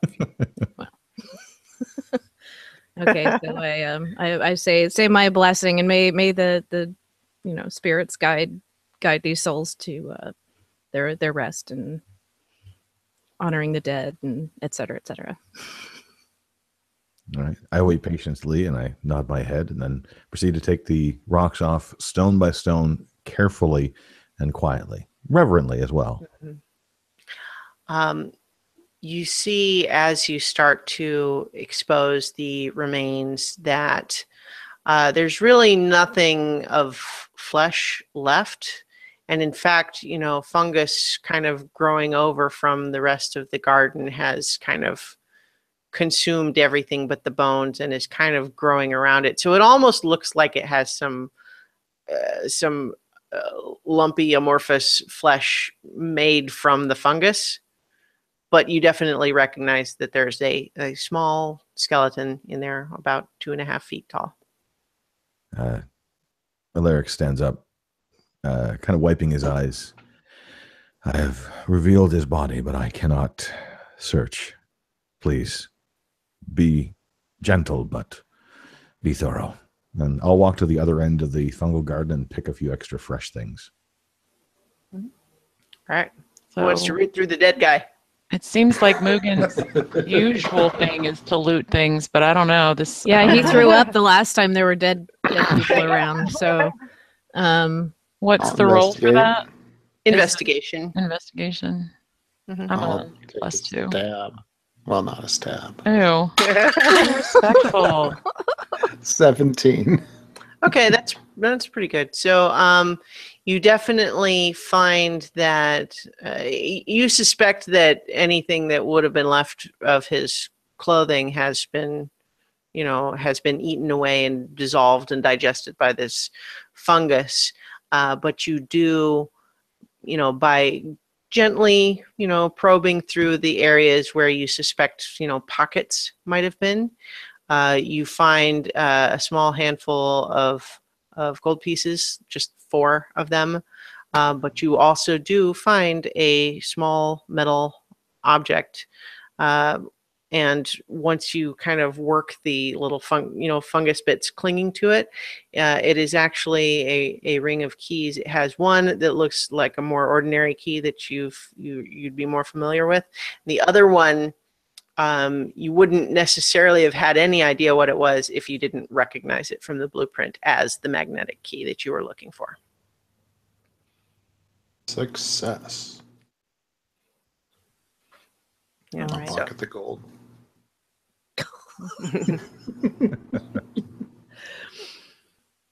All right. Alaric, we finished. We found the key. You have. Good. If you could lend a hand, it will go faster to replace the stones. Of course. Certainly.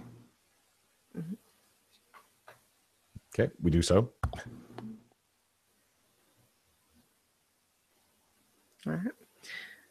So as you're kind of finishing with that, you do hear the distant ka-chunk, ka-chunk, ka-chunk.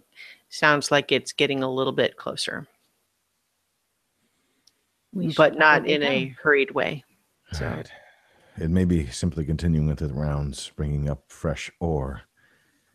It would return to mining. Wait, it's been through the foundry.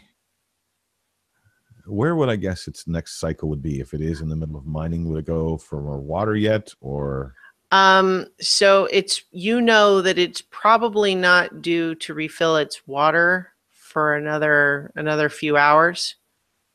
It is probably right now, you would guess, finishing up with its, sort of mining session, and it might be preparing for another patrol. Okay. Now that we have the key, we'll have to find a place to hide while it passes through on patrol. Where do you want to go from here? There's nowhere which is exactly safe forever, but spaces like the workshop aren't traveled through as much. Well, Is there a corridor, like a dead-end corridor that we could lead it to? Most things curve round back on themselves here. The problem with a mine is that you don't want to have too many dead-end corridors. You'd find those down in the mining levels where they dug into a certain direction, found a vein, and then stopped. But only once you get down into the mines beyond the foundry level. I think we should prepare. So when it goes to refill the water, it's slightly vulnerable, at least more than it normally is. That's on the second level of the mine, yeah. Right. So I think setting up there before it gets a chance to refill is our best chance. That means slipping by it so we can get down the stairs. Right. So if there's somewhere that would be better to hide first while it passes through, and then head there to the water. We could go down to the foundry and hide in the ore storage, especially ones that are already mostly full or used. Wait for it to pass by on its patrol. If we choose the right one, hopefully it won't go into that one right away, and slip down the stairs while it's away. Beyond that, trying the elevator trick, setting up a trap to distract it. I've tried all of these things to modest success sometimes. I'm still alive, if that's anything.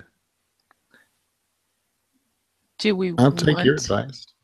Do we want to, I'm just wondering, do we want to lure it somewhere, or do we want to catch it where we want to find it with it not expecting us? Because if we lure it somewhere, it's going to be looking for us. Right. And I don't think we want to do that just yet. Because I think waiting till it needs to refill, I think, is going to be our best bet for the attack. Which it'll come there eventually. Right. On its own. And then it won't be expecting us. Well, it won't be at the water for a few more hours. If it's on its patrol, it'll be on this level in an hour or two. There's thankfully 2 ways in and out, although you, Audacry, had a hard time with the tunnel last time. Well, Made it. True enough. So we'll follow your suggestion here, Alaric. All right. I will beseech the gods and the voices in my head for suggestions as well. Well, I missed what the suggestion was. What was your plan? I'm not going to advise you on strategy, but they are keen to try to surprise it when it goes to refill its water down the second level. Yeah. So what we need to do then is be able to slip by it so we can get down the stairs. Right. And since it's the only way up and down, we have to make sure we do it at the right time. Since it's on... Well, I mean, the stairs are not the only way up and down. There's the elevator. There's both the elevator shaft with the no elevator in it, and then there's also the one with a functional elevator. But I can survive a fall, but I'm not sure if they can. Wait, can you all survive a fall? I'd rather not test it. You took Featherfall, right? Featherfall, you can. It is. I can do multiple people, can I? Let's see. Oh, 5 creatures. Hang on. That's weird. This description doesn't match what my. Yeah, choose up to 5 falling creatures within range. 1, 2, 3, 4, 5, 6. Okay. Well, you don't count me. Yeah, but Andrea and Mugen. Yeah. Oh, you're right. Yeah. So, Andrea and Mugen. Mugen and Andrea are small, though. Stack them up on top of each other, and the spell will think it's just one person and work just as well. I was thinking that Autocree and myself might hold one of them each. Or they could hold on to us for that matter. You know from using your spell that if someone was holding something of significant weight, it would diminish the effect of the spell. Meaning the whole idea is to fall slower. If you made yourself heavier, you would not fall as slowly. Are they heavy enough to count as significant? Enough to perhaps. I mean, you're. Any damage you might take from the fall would be reduced compared to no spell at all, but it would not be nothing probably. Still, as a last resort, it might be useful. I was hoping to save wild shape until we were actually in something, but I mean, I could always change form to something that could handle the fall with dark vision. That would give us a quick way down to the bottom level. Yeah. Mugen points out that he does have a grappling hook gun. Oh yeah. But it's not silent. It's not that loud. I mean, it's not silent, but it's not as loud as a druid smashing face first into hanging armor. What I'll say though is that he points out that the cable is 60 feet. So Alaric, that's enough to descend a full level, but not all the way down to the bottom from where you are. So we'd have to descend multiple times or be super quick on getting into the last level.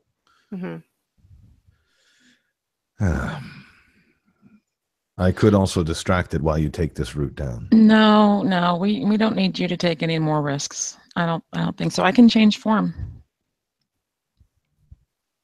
It's easy. I'm a druid. I do that. There is also the fire spirit. Yes. It gives us an emergency, though. I would not recommend the elevator. It moves too slowly. Makes too much noise. What do you mean, the fire spirit? Well, if we can convince it to take a break, then it can't refill its flame, correct? Isn't that what you said it uses it for? It makes its offering and, yes, is re-energized, reflamed from it. I don't know anything about spirits, though. How often does it do that? I mean, I know you don't know how long it has to go or can go, but... Well, isn't it coming in a couple of hours? We just need to get out of the way for a couple of hours. Is that what it was, Alaric? That was for water. Yeah, it's going to refill its water in a few hours. You suspect that it is probably almost time for it to start a new patrol, which it would do by coming up to the first level where you guys are now. It does all of these things in the course of a day. Well, what I assume is a day. Days are strange when no soundings can give you proper timing.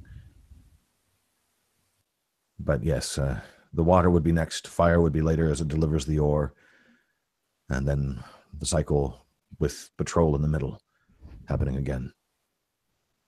Okay. All right. So it comes up the stairs, and then this place is laid out circularly, right?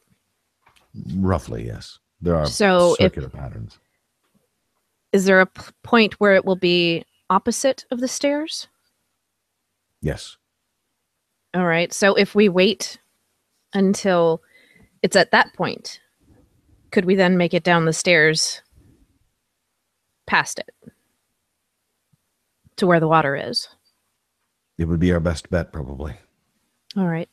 Well, that's what I suggest then. And on Sounds that note, as you guys are having that discussion, you do hear what sounds like the ka-chunk, ka-chunk, ka-chunk sound, measured, even pace coming up the stairs. Is it coming up this floor or just up the stairs? So it sounds like it's maybe still a level below you, but it's on its way. Okay. The hardest difficulty is to know which route it will take. It tends to take the same route, but not always. Mm-hmm.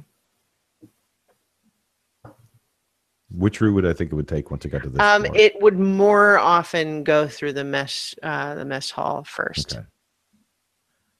So I From will the lead stairs. them over to the other hallway that leads to the forking elevator. Yeah. So And this we is can wait there. this is the narrow tunnel behind the crate, the false crate that you guys escaped through.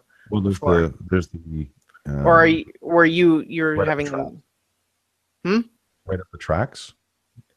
Right, but I'm just saying this was when you were giving them directions for how to get to the stairs Right. from when Yes. they were hiding before. I'm saying to them, when you guys last went through the fungus garden and found the little tunnel hidden behind a crate, you're now going through that again.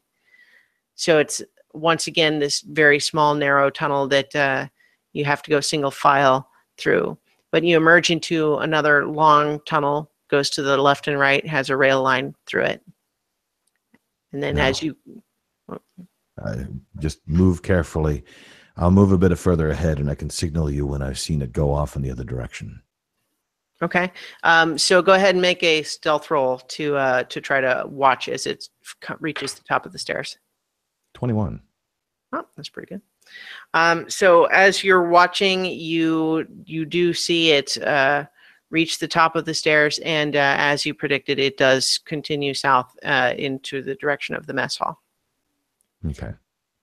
Once I feel like it's midway through the mess hall or almost all the other side, then I'll gesture to them. Yeah.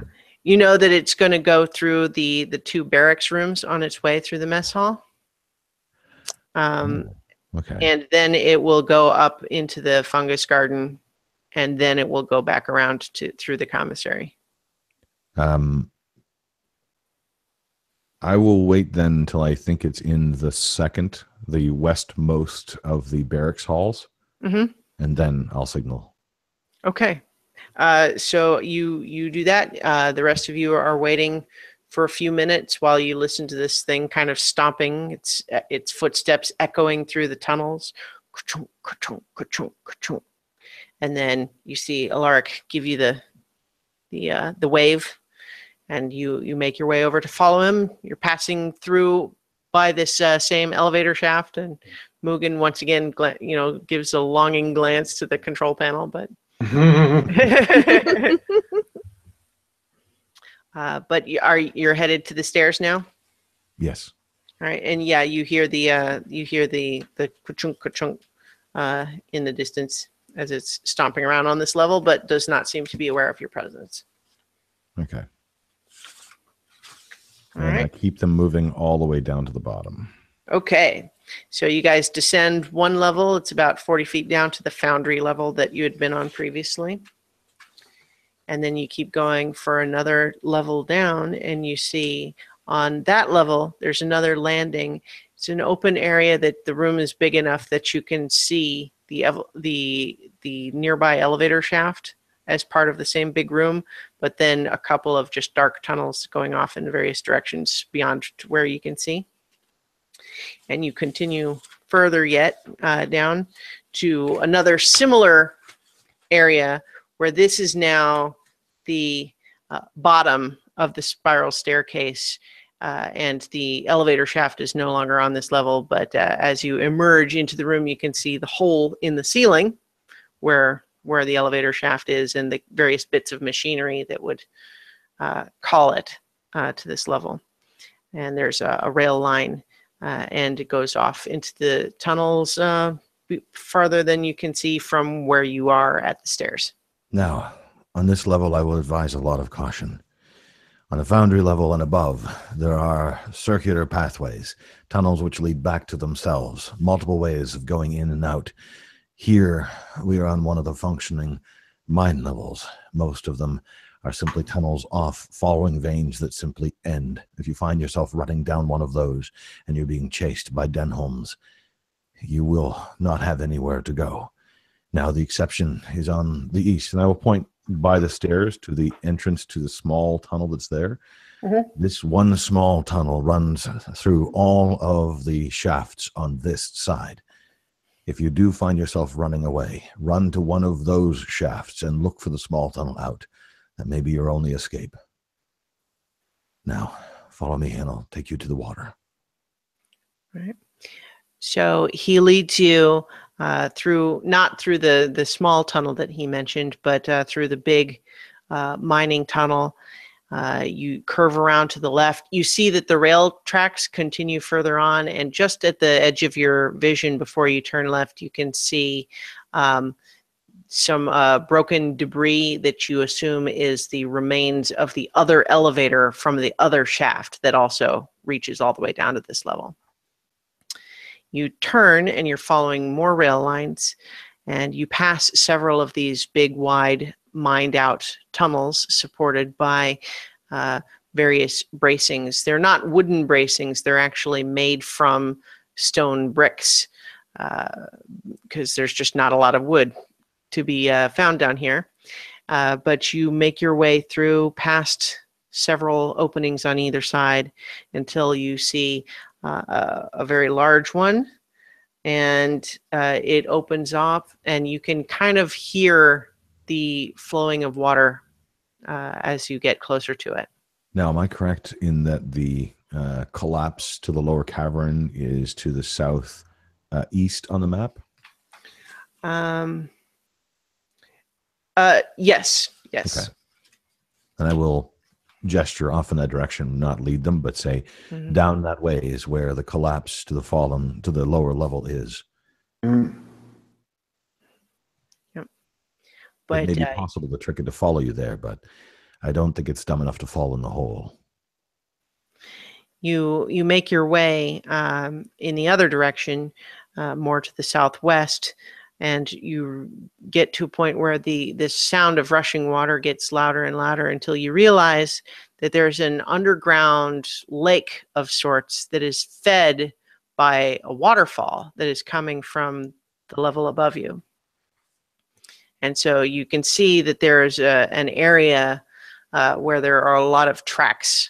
A path has been worn in the rock going up to a certain spot near the shore of this underground lake, where the waterfall that's coming from the level above is only a few feet away from the shore at that point. And it kind of forms just sort of, there's a little bit of a cliff there, but you gather that if you stood on the edge of that cliff, you could reach your arm out, and that would be close enough to reach the waterfall. Now, Nirakina and Amethyst, you both seem to be familiar with spirits. I do not know if one lives in this water as the fire one does above, but maybe you can check. What check would I make for that? Well, you can make a religion check. Nira and Amethyst can make a nature check.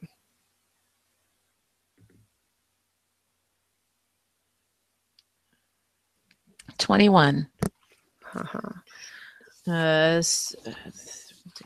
17 and 3, so 20. Okay. Nira, you don't see any indication of like an altar or any sort of an offering area. So you would gather that whether or not there is a spirit there, it is not one that has been worshipped by the dwarves. Like when you saw the furnace, there was a clear altar and there were various like runes and decorations. It looks like there is ritual spirit worship going on there. There's not anything like that here. Okay.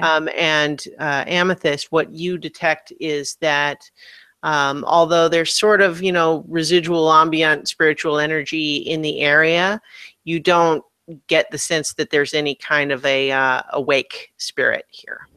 Okay. So I share that news. Yeah, I don't see any traces of an active spirit either.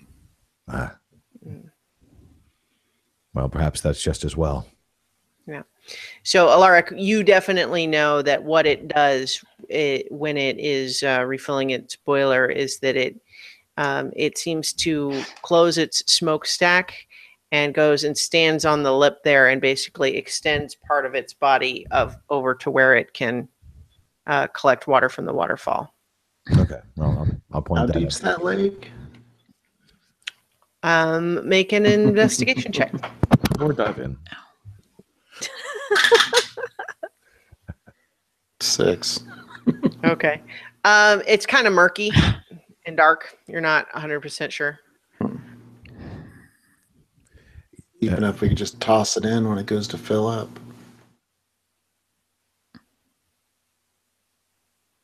I don't know if that would bother it. Well, if it's made out of metal and it's deep enough, then Eventually it will rust. He laughs for a very strange moment, just as though he hasn't laughed really for a while. Alaric, what you also know, and you would probably point out to them, is that this waterfall that is flowing from the level above, that underground river is partially exposed in mining level 1. And in fact, the opening that the water is now spilling down is accessible from that level. Meaning you could you could follow the river from the level above and then jump down the waterfall into this lake. It's open. Oh, it's big enough to jump through, would it be? Oh, it's well big enough. It's a big open space is probably 25 feet across. Right. If that helps. I don't know if you plan to jump down on it. In fact, probably when it was a working mine, the dwarves would probably sometimes blow off some steam, by doing a little, impromptu cliff diving. Wow, that sounds extraordinarily dangerous, but not with Featherfall. So, in happier times, but it still might serve your purpose to dive down quickly if you want to get onto the back of the machine. You said that panel is there? Yes. So, someone could glide down that way and land while the rest distracted or occupied. It will be slow as it's filling with water. Coming here, we could web it. It might be possible. It might also be the last thing we all try. Well, and if it runs out of water, it seems to me like it would stop. I don't know if it comes when it's fully empty or more when it just needs to top up. I don't know how long it would take to actually run out of water. So I'm curious about something, Christiana. With this tape, could I bamf myself onto the back of this thing? If it was holding still, you're pretty sure you could do it reliably, but if it was moving around, it would be kind of a crapshoot. So, like, say if it was filling up with water? Yeah. Oh, God. Sounds like a terrible idea. I kind of have to do it now because Mugen won't use the cloak, but He holds up his grappling gun. Is like, I could grapple myself onto it.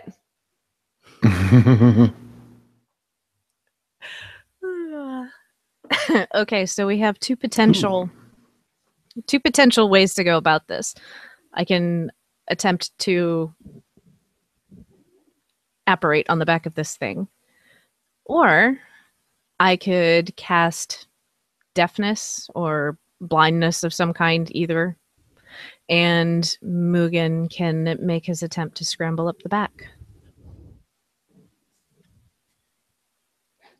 Yes. I would suggest we make a plan that has all of us, because I don't think two people are going to be able to manage it. What are you going to do once you're on its back? Well, we have Open we have the key. Open the panel and pull out the instructions. If it has no instructions, it won't know what to do, and it will stop. In theory. In theory. I would rather have it in a hold of some sort before you guys get anywhere near it. Well, yeah, I think. And I just, make a soon as it starts to meaningful fill up. glance at Alaric's arm. I think as soon as it starts to fill up, or maybe it's when it's about ready to be done, you web its feet in place, and somebody gets on its back. I'll get in front of it, so if it web doesn't hold, or I can hold its attention.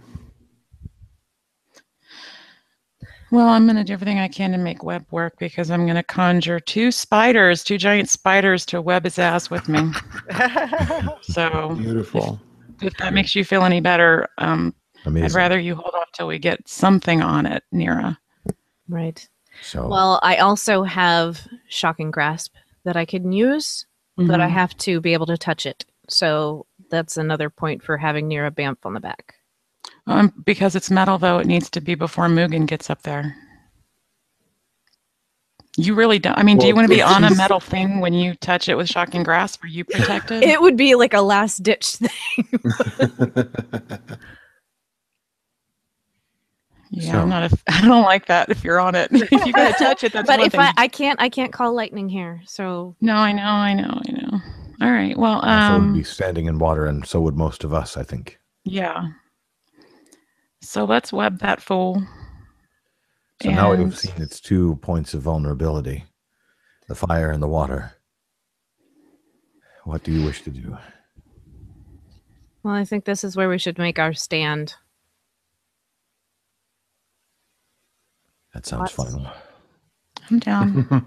Yeah, I think this is a good place to die. I've been avoiding that for several years, and others have tried. None have, I think, leaned into the idea. Alaric, how long do you think we have before it comes down here? A few hours, 2, maybe 3. Mhm.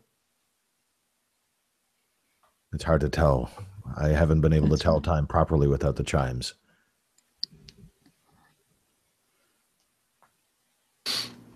All right. So I think if I blind it and then Amethyst webs it, Archie could distract it with a bunch of yelling. I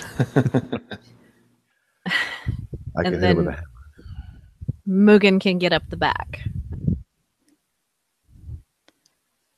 So the first thing we'll have to hide and wait for it to come down. Yes. So here's a dumb question. It's metal. Mhm. If my spiders try and do anything other than web, I mean, like bite and well, I guess that's the only other thing they could do. Is a spider bite going to hurt metal? Is it going to be like traditional damage and that's its armor? Or I mean, I'm a druid. I got to know something. Well, I mean, that in theory, it's possible, but you doubt that it would do a lot of damage. Right. As Right. as Archie It's got like Fey power, right? Fey power. They're Fey powered. I I'll be all right. I I'll be don't all think right. their attacks aren't like magical or anything. I don't think. No, it's just a melee weapon attack bite. Yeah. So Archie would know that these things are pretty tough.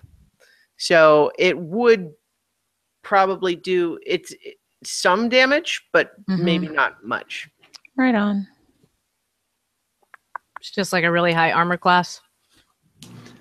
Well, yeah, that type of Doesn't metal have too. I skin. think it may be, resistant to maybe piercing. It's meant to take a fall from rocks. Mm-hmm. So I would imagine most of the bites will be of slightly lesser damage than a rock.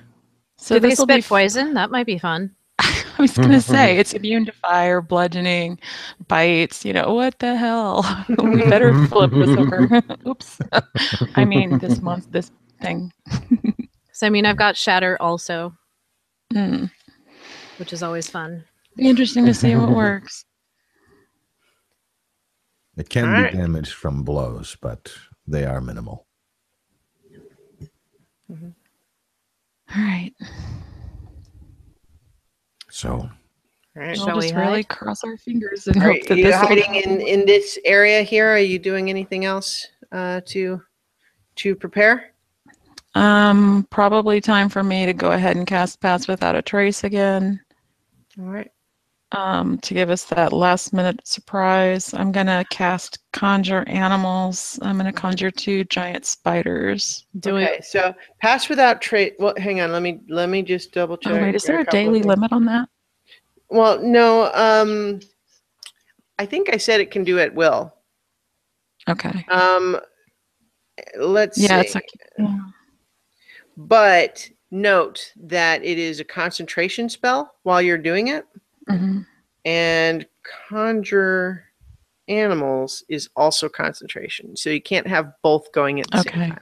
And I won't need Pass Without a Trace. I guess actually. With Maybe it while coming. we're hiding before we strike, and then after we've struck, Dismiss then it. you can do your other things. Okay. Yeah. I'll let you all make stealth checks with advantage because you're helping each other to try to. I'm imagining that you guys are kind of hiding along the walls in both places, trying to have cover from when it would be coming into this passage from the main area. Yeah. So how big is this space? Like you said, it was kind of like a rocky. Like there was a path Yeah. through some rocks. So the tunnel is pretty wide. It's actually probably like 30 feet across, and it gets wider as you reach this lake. So by the time we're talking about like what's the shore of the lake that is open to this passage, it's probably 100 feet across, and then the lake goes like 50 or 60 feet back before the ceiling of the cavern goes down, and there might be more water, but it's underground, like it's not visible. So the area of ground between the main passage and the lake is like 30 feet wide on one end, 100 feet wide on the other end, and it stretches about 100 feet long in that space. So it's a pretty big open area. I'm going to recommend that we take one of the eastern tunnels where the other back out tunnels are. Hide in there, let it go all the way to the lake, and then proceed. Makes sense. There's no Yeah. cover once you're in towards the lake. All right. Okay. And if things go wrong, we can still back out at that point. Or if at the last minute we change our minds. Sounds good. Good plan. All right. I hope this succeeds. I want to thank you. I have seen many groups come through here. Many plans have been made, but I think a lot more foolhardy people have traveled here before. And I've seen them die, and I've seen them struggle, and I've seen them waste away. I have a good feeling about this, but if I do not survive this trip, I will be glad that it was with you, that it was my last. Aw, shucks. Well, We'll we'll be do our best to make sure it's not your last. Yeah.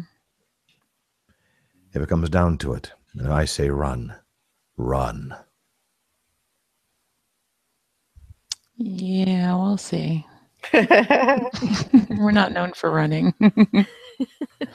Well, Except for towards Goblin Horde. That was more of a saunter than a run. He looks at you with a very strange expression. No, really, run. Shall we hide? Yes, let's. All right, so you guys move past across this big central passage into one of these eastern tunnels that was previously mentioned, and you're hiding out in there waiting. It is a few hours pass. I'm assuming the conjure animals also lasts an hour, so I'm assuming you're waiting until you're ready to do that. You didn't cast it before and let it run out. So also, actually, if you're going to be casting that, let me let me add that to my little my little tracker here. I will make a I will make a trip over to the stairs. Okay. And I will set an alarm, actually, kind of at the edge, just so I know exactly when it's going to be coming by. Okay. Let's see. Restart. Okay. So as you are hiding out, Alaric gets the ping that it is coming down the stairs. It is making its way towards the water. Everybody hide. And as you're listening to it, and once it kind of passes, you maybe look out from your hiding spots just to kind of watch it go, and it makes its way down towards the lake, and it's moving towards the shore. You would have to get closer to get a better look of what it's actually doing, but it has made its way into that passage. Okay. Again, I'll scurry on ahead. Okay. Make a stealth check. 18. Okay. Hang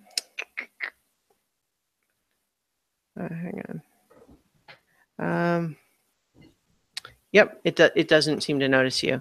You see that it has, as it has many times before, it stomps its way up to that one particular ledge along the shore, kind of turns around. You see a little, like a lid, go clunk over the top of its smokestack, and a panel on its back pops open, and it turns to where the waterfall is able to pour partly into that port. And you see a lot of steam as its heated metal body causes the water that spills along the outside to hiss and boil and evaporate away. And it's standing there, and you can see the glow of the fire from the furnace, which is kind of like, if you imagine it, the humanoid shape, it's really more like it's in the belly, but it glows like two fiery eyes. All right, so this says I have to be 30 feet away to cast blindness. Mm-hmm. So you're a lot more than 30 feet away. Right. Like I said, it is currently facing the central passage, and it's got about 100 feet of open space. So are we hiding in a passage to the side of it, or? So I'm just really confused about the layout without a visual. I will show you the map because you have familiarized yourself.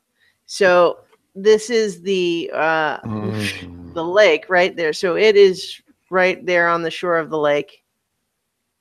And you guys were hiding in one of these passages up here. So you can go, but you can see you have this whole run there where it would be facing you as you approach it. Okay. So now I'm wondering if I can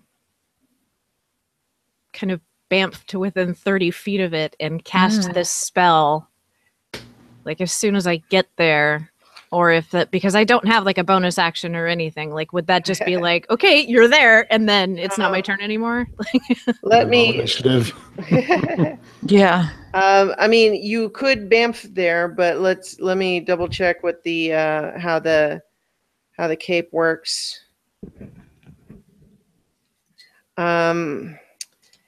Okay, bamfing is an action.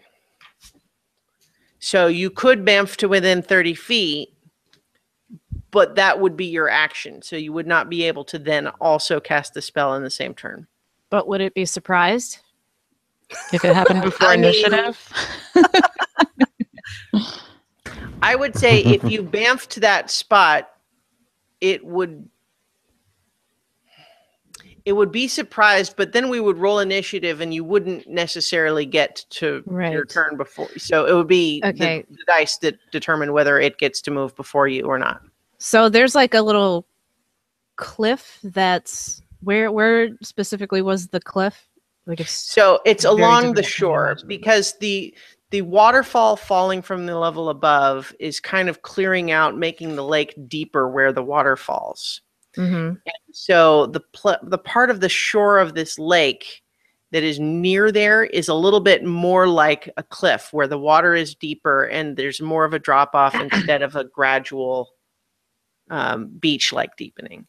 And so it's standing on the edge of that. So if you bamf to the top of the waterfall, you'd be in range, right? Yeah, that's kind of what I'm thinking, but I have to be able to see him. Mm-hmm. The top of the waterfall is 40 feet up. So, if I could get to the side. Who has the key right now, by the way? I would have given it to Mugen since he was Mugen. going to scale the Okay. back. Right.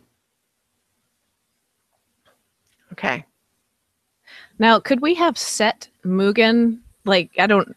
He would probably have to have like mountain climbing tools or like. Actually, grappling as a thief rogue, he actually has a trait called second story work, where he is good at climbing. Like, because if that's a cliff, like if he could be hiding like kind of down, like below vision level, like on the side of the cliff, like does that make any sense? There's not so like he could be in the water, but there's not really like any dry place to hide out there. Yeah. Just this is like super. I mean, there is probably a place confusing for me hide, not but, to like, see it. So in the water, yeah.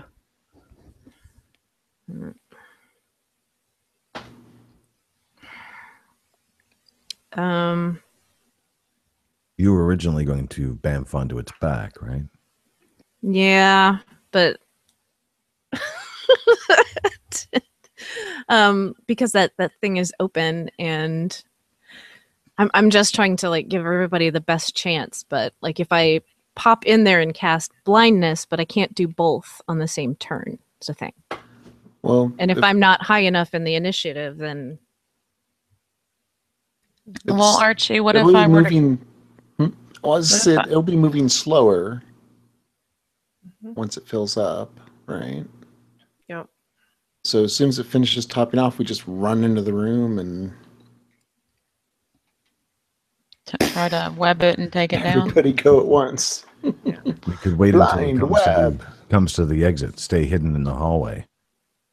And when it comes to the exit of this tunnel, we can attack it from there. Yep. What's the But plan? we still have the back out route if we need it now. okay, I'm gonna well, web him as soon as it gets to my turn. So Well, so you can see that it looks like it's just about finished filling up the water, and it's probably gonna close up its panels and start moving back to its other business in just a moment here. Just wanna Archie, get what the if I mouth of the- what if I cast haste on Mugen instead of you, since Mugen has to Sure. scale the monster? Yeah. All right, okay. there. That increases Mugen's AC by 2 points. It gives advantage on dexterity saving throws and gains an additional action on each of its turns. Wow. Okay. Yeah. You could have done that on me. I could have I was bamfed gonna down say there and then haste cast and blindness. Well, yeah. You guys Yeah. tell me. But let's see. That action can be used only to take the attack, one weapon attack only, dash, disengage, hide, or use an object. So I don't think that would have worked. Would it? Does the spell Well, count as an attack? Use an object. But then when the spell ends, So like using the key would count as like use an Right. object if Yeah. he could get Up onto there. it. Mhm. But when the spell ends, the target can't move or take actions until after its next turn, and a wave of lethargy sweeps over it. Right. Lethargy. Which was an effect we forgot to apply the last time you used that on our. Yeah. Dude, I Otherwise, know that next didn't day. occur to us like the next day, and it was like, oh my god, no, we cheated. Ah. Whoops. All right. Yeah. So are we waiting till it comes out then? I think so. Yeah. Who wants haste? It lasts up to a minute. Otherwise, it'll be in range. It pops its panel back closed and it steps away from the water. The little lid flops off and exposes the smokestack again, and it kind of stretches. And then it starts stomping back away from the lake, and you can see compared to what its speed before, it is moving slower. But I mean, it's not like in slow motion. It's just not as fast. So who wants haste? I need to cast it now. Okay, do it on Mugen. Okay. So I'm going to cast that on Mugen. Just as a note, that's also a concentration spell. You can't have it up at the same time as your conjure animals. Okay. So are you doing haste instead of the conjure animals, or are you? Because I'm assuming that you had said that you had already done the spiders. So I'm saying that you used that spell slot. If you cast haste, that will be dismissing them. Spiders will be more useful here, I think. Shit, I forgot. Okay, yeah, that's too late to cast haste. Never mind. At least he won't be swept by a wave of lethargy. Well, he's on the back of that beast. Okay. All right. So I've got my spiders. Everybody good? Yeah. Okay. So are you, where are you trying, are you going to let it come all the way back into this central passage, or are you, where are you just rushing it? What's the plan? Can you put the map back up? Yeah. I'm going to cast guidance on Nero real quick. Bing. Where did I put Before we go into this fun little... You just I have- held it up physically. Mine. I know I did. But I have the file, and I can do it on the Oh, where are we here? um. Lake. Can't move backwards with the camera. I know, that's why I was trying to do it the other way. I was thinking we could hide around here we the go. entrance. It's like a twisted IQ. Backwards. Here, It's I'll be just- able to do it here in just a second. Who knew that D&D was so hard? Okay. Okay. So, Okay, that's better. all right. So, you guys, it was refilling on just right about here. You guys were hiding in one of these passages up here. So it is now stomping its way back in this direction. What is the circular thing in the center there? It's the rail line, and it's a turnaround for the mine cars. Oh, okay. So are the squares actual like 5 and 5 foot? The square equals 5 feet? Yes. Oh, okay. I think just either side. What? I was saying to either side of the entrance to the cavern he's in. Yeah. So you're going to wait here and here, Mm-hmm. wait Yeah. for it to come up into this central area. Yeah. I think Okay. so. All right. Everybody make a stealth check, and only the people who are on the side with the amethyst get the pass without trace. How are we Ah. split? Oh, in So fact, actually, I there's- take it back. Pass without trace. We said we ruled that was concentration. So That's yeah, gone. Oh, yeah, yeah. Mhm. Well, I rolled a 20, so I'm a Okay. ninja. Yeah. And this is a stealth check? Yep. 16. 15. All right, so I will be And in then- the more southern tunnel. Okay, and then someone roll a d20 plus 6, and someone roll a. 9. Okay, 50. that was the plus 6. Yeah. So I Uh-oh. rolled a 15 plus whatever else you needed. Let's see. And someone roll a d20 plus 3. So 18. Okay. Unfortunately, as this thing is stomping towards in that direction, Andri moves her foot and steps on a rock and starts to stumble and whoa! And she's just looks super embarrassed because she's actually usually good at stealth, but that d20 plus 6 only being 9 Well, was a here's rare the kicker. slip up for your little halfling friend. Because I think I was helping her at the time, and I'm standing square in the middle because I rolled a total of 7. Okay, well, yeah. So the rogue You. and the ranger, both proficient in stealth, are the ones that just gave you guys away. So What? Such Roll things for happen. initiative. So I'm fine with that. we're rolling for initiative. 15. Okay. Damn it. Hold out. My bonus. Get a 12. 7. Wait, did you cast guidance on me? Yes. Don't use it on initiative, girl. Well, I have that as a cantrip. Amethyst, I you said know. 7? Yes, ma'am. Okay.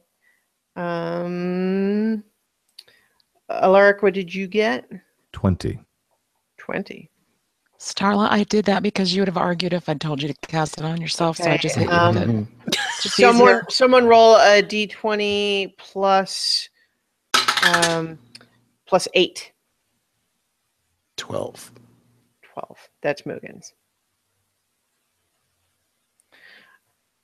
All right. So we now have our the golem rolled really bad on its initiative roll. It's not surprised though because it heard you guys. So I Alaric. didn't roll for the fighters. Are they going to go on my turn? I auto rolled based on their initiative, Cool. their dexterity. Yep. So Alaric, you are first. Okay. So it sees me, Mm-hmm. Yep. but it also sees the halfling. Mm-hmm. I'm going to try to attract it towards me. I'm going to move a little bit away from the halfling, and I'm going to throw my hammer. Okay.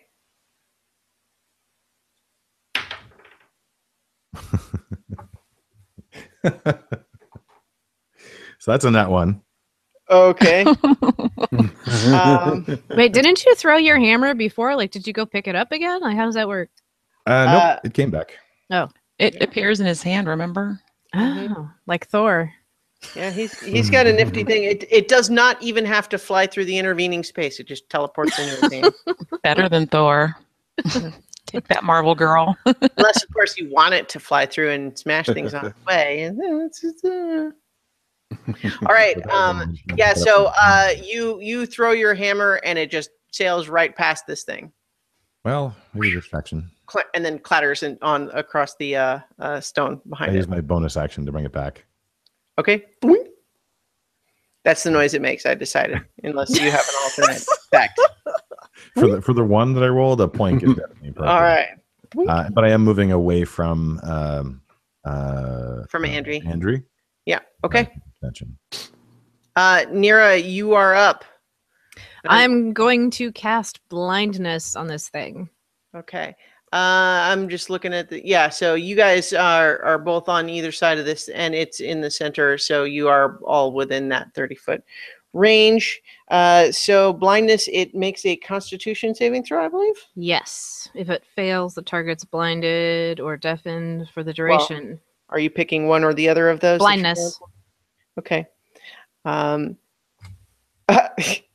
It rolled a natural 20. Oh, jeez. Wait. Oh, wait. No, because that's its roll. Never mind. Well, yeah. So it's actually a 24 that it got with its natural 20. So unfortunately, you feel your magic reach out, and you do get the sense that this thing is not immune to this type of magic, but it is able to resist the effect. And it hisses its steam vents. Now it's actually Mugen's turn. What did you guys want him to do at this point?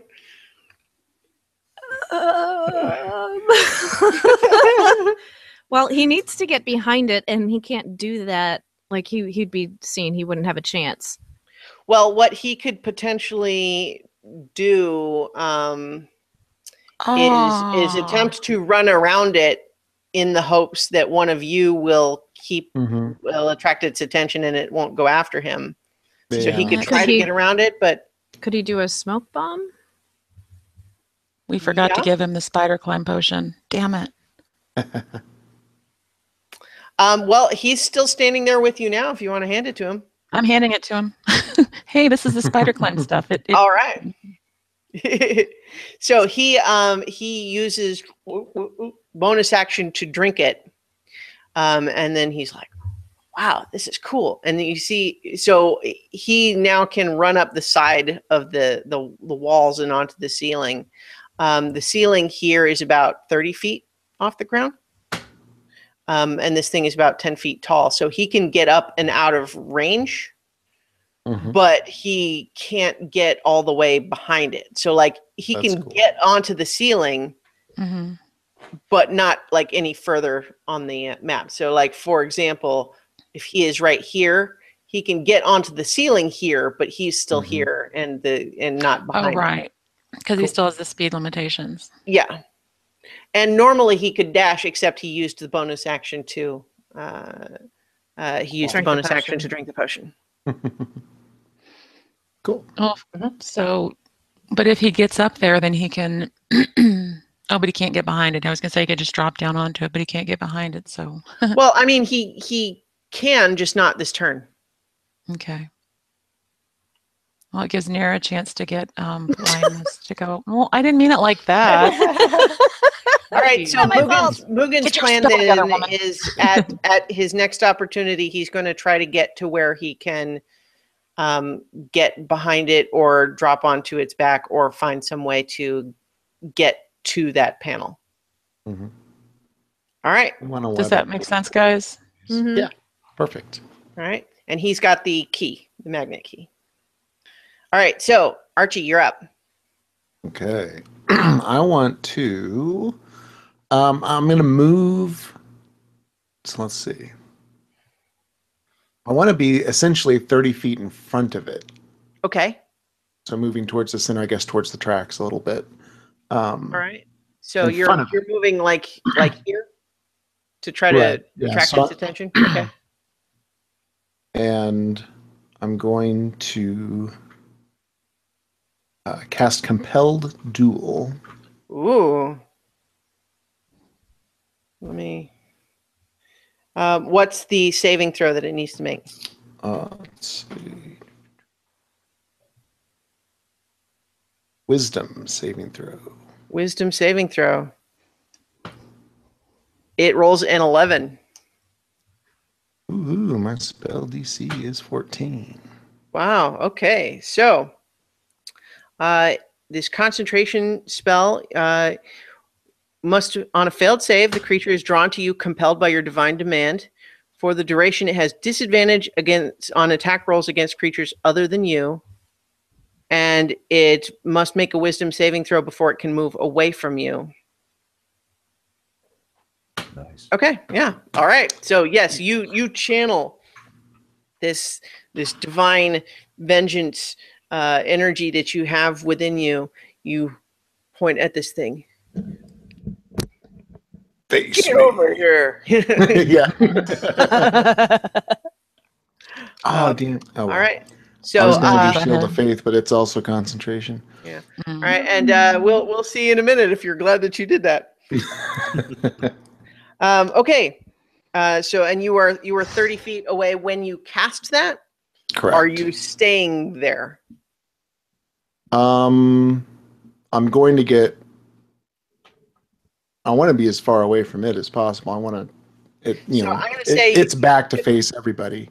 Right. I'm going to say I have you use movement, I can back 15 up. feet of space of movement to get to where you cast from. Then I'll back up 15 feet. Okay. All right. So you are currently 45 feet away. Mm-hmm. All right.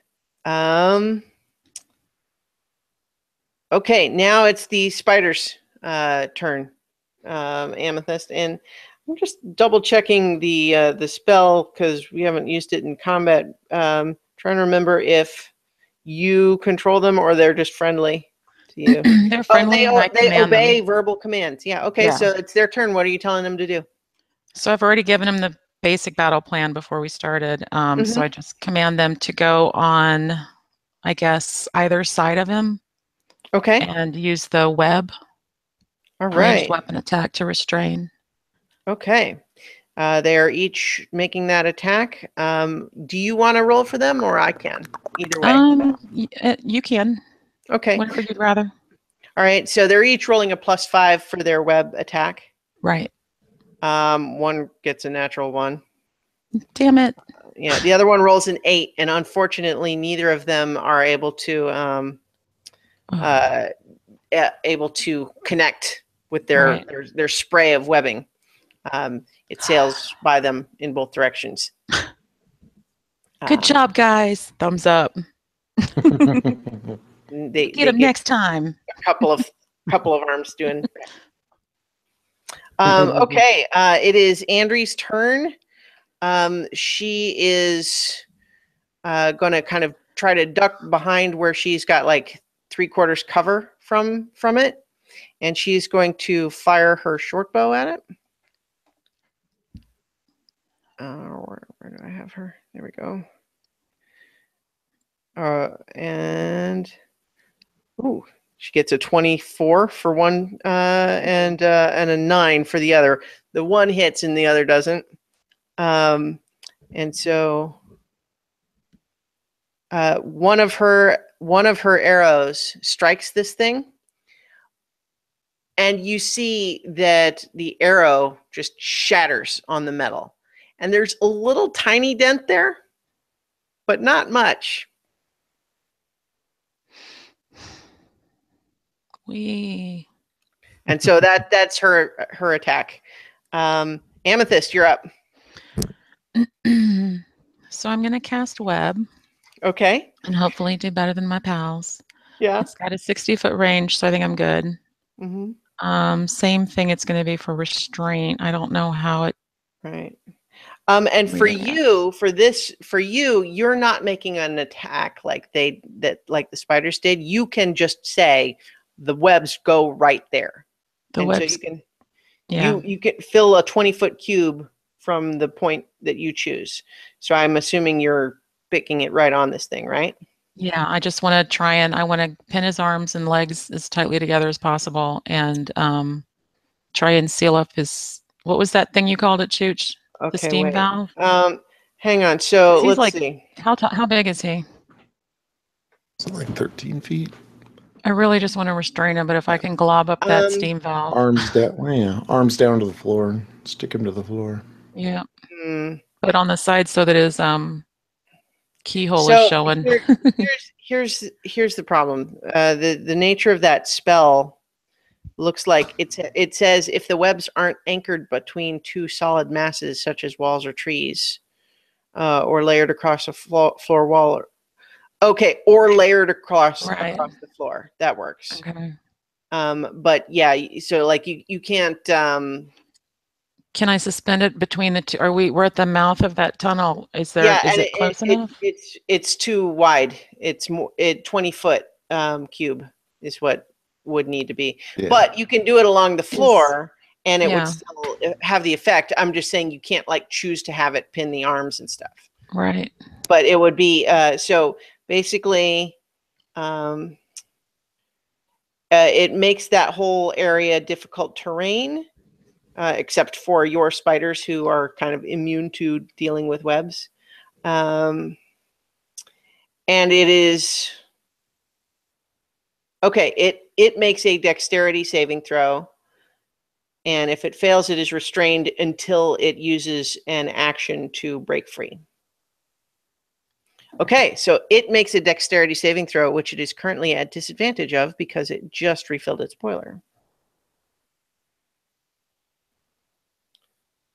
And that was a 20. Oh, okay, even at disadvantage, it rolled an 18, which I think is, what's your DC right now? My DC is sorry, 14.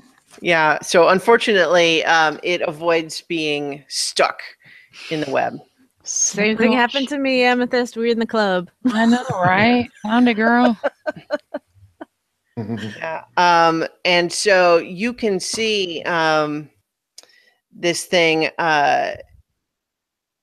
It looks confused for a second, like it was going to do something else, but then it looks to you, Archie, and it moves directly in your straight in your direction. Yeah. Unfortunately, And I realized I can't sorry, be 45 feet. I have to be within 30, or else the You have to compelled stay duel within goes 30 away. feet? I have to stay within Wow. 30. Yeah. Okay, so so I'm within 30 feet. well, in that case, it can get to you. So, Babe. Yep. so it is going to it moves through the webs, which still are difficult terrain for a little bit, and so it can actually it only just gets to you, Archie, and it is going to try to whack you with its great big mining pick, arm, and shovel. So the first one is an 18, which Yeah. is that I don't remember if you have Armor what class your is currently 20. Okay, because you have your shield up. Yep. Yeah. Okay, so the 18, you're able to deflect this blow with your shield, but it's really strong. You can tell. And so now it's swinging with its shovel arm, and it gets a 25. That's Yeah, and so you take 26 points of slashing damage as this thing whacks you with its shovel. Oh my god. Remember when I said Ow. run earlier? Well, and also I'm just saying, it's like you specifically cast a spell to make it attack Right. only you. So Yep. all right, but so with those two attacks, that is its action for the turn. So I will use my reaction. Oh yeah. Well, I'm guessing it's not invulnerable to fire damage. So the Hellish Rebuke reaction is 3d10 fire damage. All right, roll the damage. It's better than no damage. 5, 10, 12. You see the fiery energy of this hellish rebuke flicker across its surface and then just dissipate without even leaving a mark. Ah. All right. You. Alaric, we're back up to you. Oh dear. So things are going Well, kind of normal, Yeah. unfortunately. Andrea is literally the only one who damaged it that round. Yeah. Her arrow She did a rocks. whopping 2 points of damage. I'm going to. I guess I can drop the hammer and pull the war pick, right? Without Yeah. action. Mhm. And I will. Oh, but I have an ally within 5 feet, so I will go up to it and swing and try to hit something. Yep. So war pick, swing with one hand, and nat 20. Oh, nice. There you go. Whew. Okay. Because I got an ally next to me, it's sneak attack as well. Yep. Wait, it's the war pick. Different die altogether. Oh, just as bad as the D4. That is 8 points of damage. It's okay, that's for the just the initial attack, or is that with? That's with the sneak attack damage. Oh, okay, 8. Yeah, and that's piercing. Okay, 8 piercing. Tell me, your bonded weapon, does it count as magical? Oh, good question. As I knock everything over, finding out. This is fighter arcane trickster thing, right? Or not arcane trickster, but Eldritch Knight. Yeah.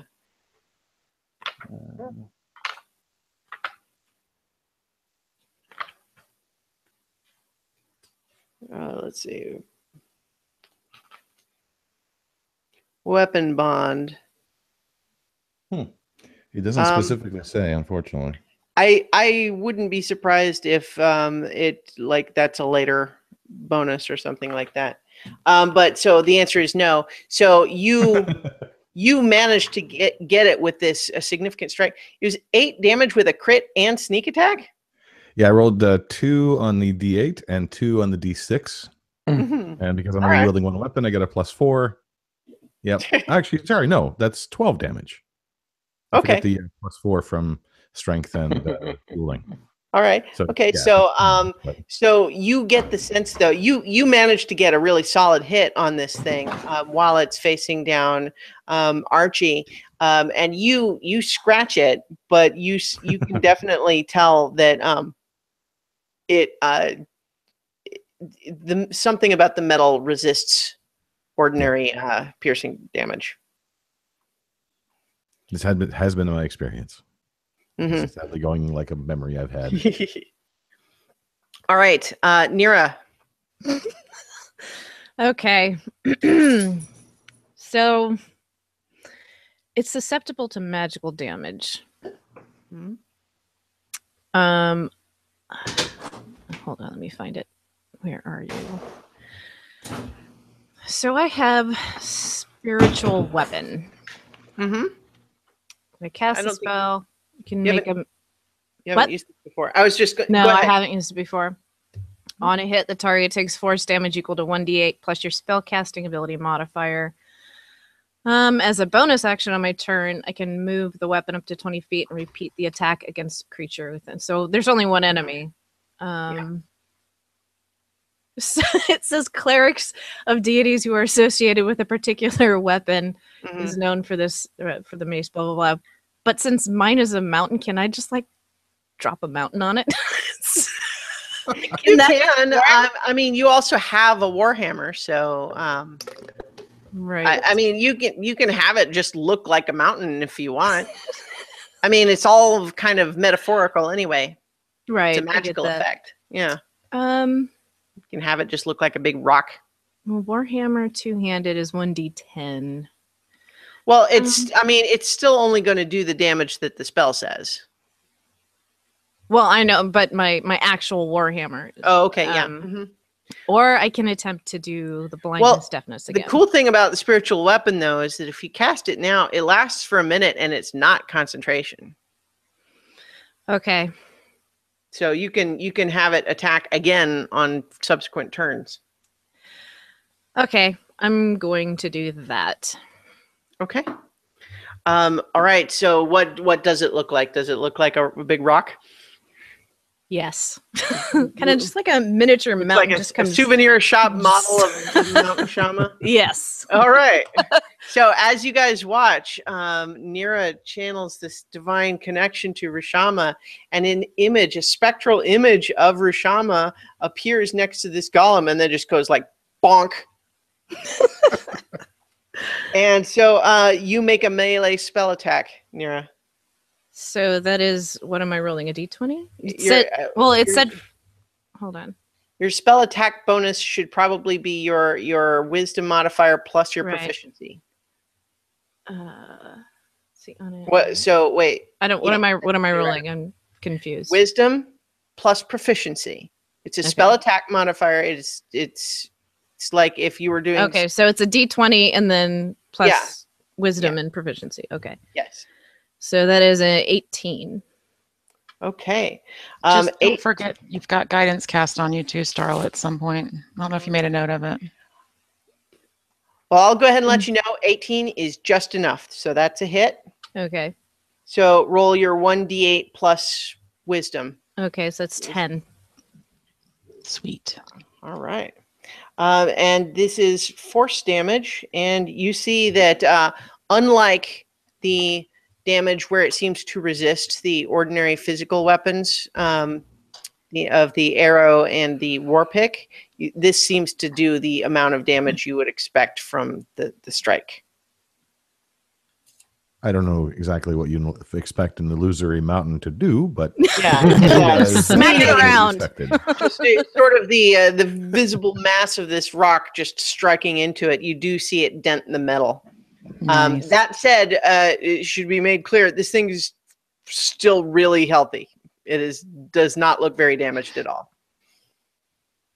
All right. So that was your action. Are you going to move? No, excuse me. Spiritual weapon's just a bonus action, so you still have a primary action you can take. Ooh. So I can cast another spell. Yeah. Get it, girl. Excellent. So I think the rule actually is no, never mind. Yeah, it's because this one was the bonus action. Then yeah, you can cast another spell. Because I thought just moving it was the bonus action.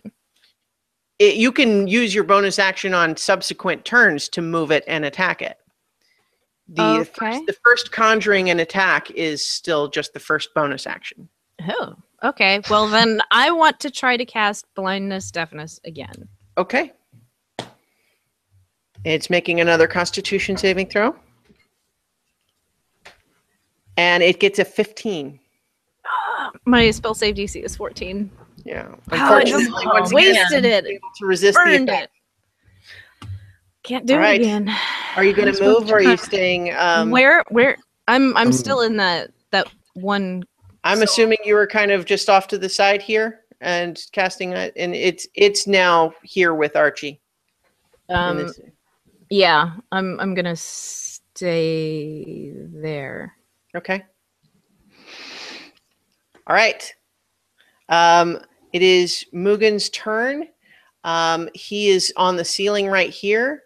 So he is going to use his movement to walk along the ceiling, get right here, and he's going to try to use his grappling hook to try to grapple onto the back of the gong. Clever. So this is going to be someone roll D20 plus 6.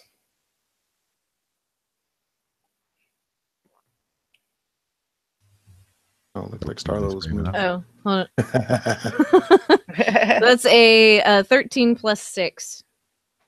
So 19. Okay. Yeah, so basically the grappling hook fires out from the gun, and you can see it seize and hook around some of the little mechanics of this thing's head. And then Mugen uses his bonus action to reel in the cable, which basically this thing weighs as much as a dozen Mugens. So it does not even react as he zips off the ceiling and zooms in onto this thing, and is actually going to take. It's going to take. Can that be a unit of measurement now? An amount of Mugens weighed. He actually takes 4 points of bludgeoning damage just from sort of falling onto this thing. But he is able to use the cable to guide him onto where he lands on its back. But that was his action and his bonus action to fire it. And so he is now clinging to its back, but has no more actions to take this turn. Hold on tight, dude. Yeah. Archie, you're up. I'm going to use.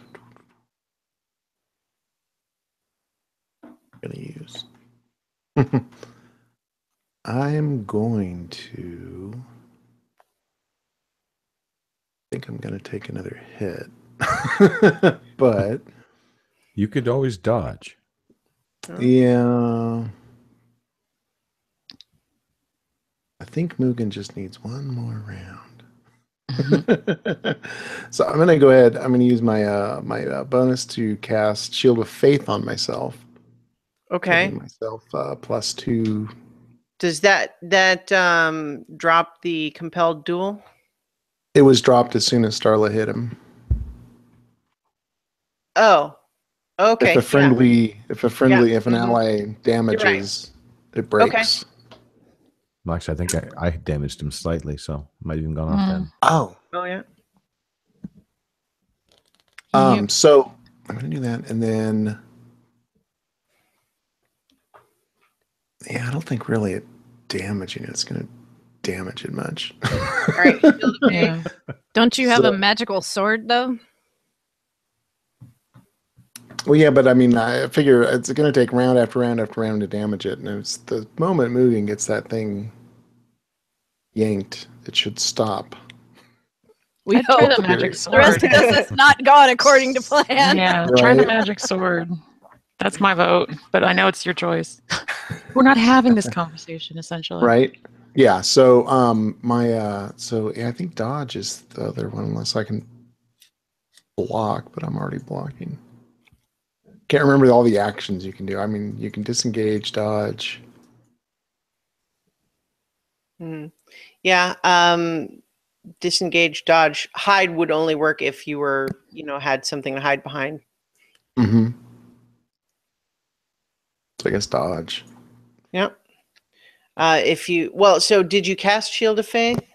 Yeah, that's a bonus Okay. action. Yeah. Bonus action. Okay, and then you can use your action to dodge, which means that its attacks against you would be at disadvantage. Mm-hmm.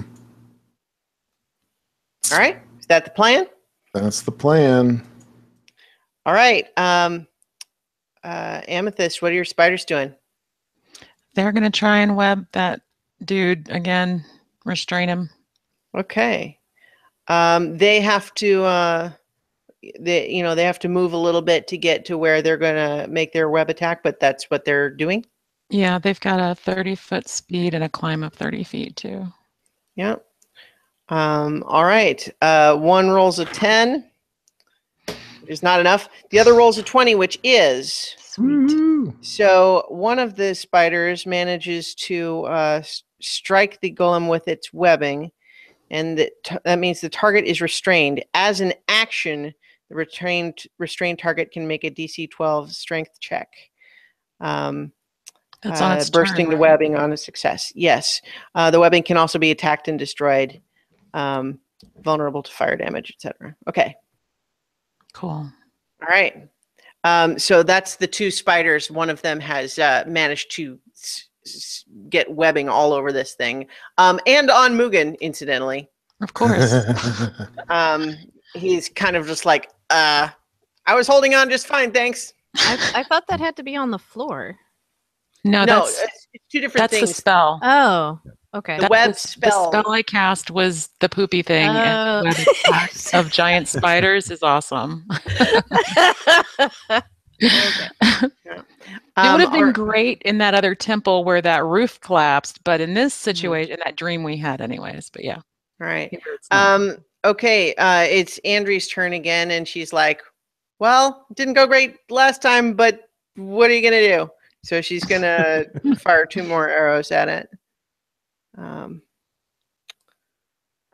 She gets a 12 and a 13. So both of those sail by, unfortunately.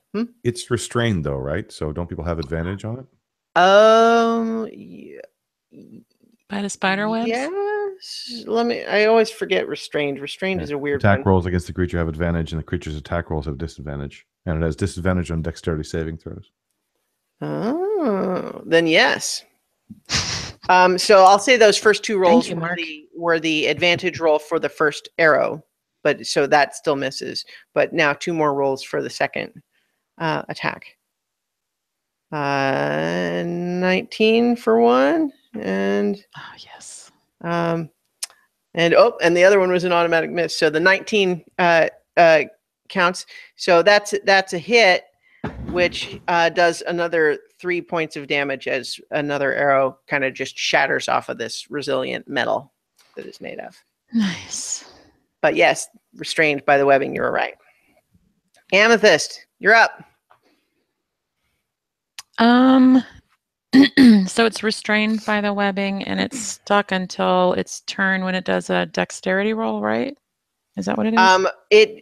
It can use an action to try to pull the webbing off, or it can attack the webbing. I think it was a strength check, though. Yeah, it's a strength check. You could And, heal Archie. Just as an FYI, too, this thing is real strong. What's your health at, Archie? 18. He's tough. I'm going to cast Fairy Fire. What is your goal with Fairy Fire? What are you trying to do? Just to make it easier to hit. Don't they get advantage? Um, Any attack Fairy roll Fire against is an affected usually- creature gets advantage if the attacker can see it and the affected creature can't benefit from being invisible or object. Yeah. Yeah, you're right. Such an Yep. idiot. We love you that would anyways, work. Archie. So Okay, that so yes, attacks against it would be with advantage. So how does that go with the web though? If But there's it's a two 20-foot advantages? incident. Just to point out though, it's a 20-foot cube, which means if you want to get the golem, you're going to get Alaric and Mugen and Archie.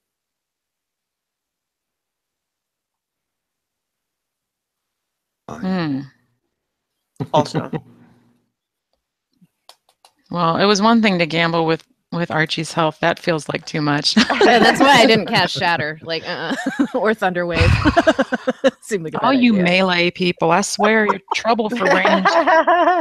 So am I on the side with Archie? I'm not even sure where I am at this point. So what I'm saying is that you were probably up here, and all the action is happening right here. Right. So we have Nira down here too.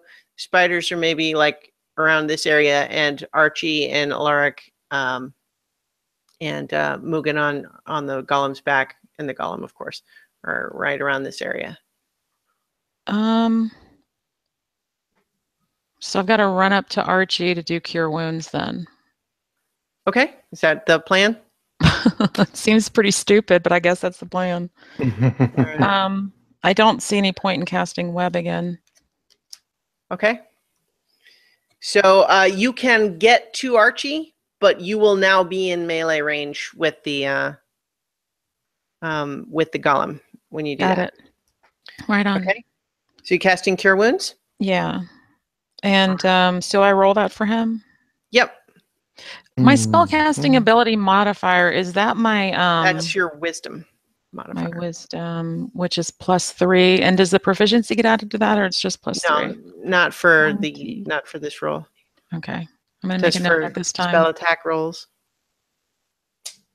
Ooh, 11. So you regain 11 hit points, Archie. Thank you.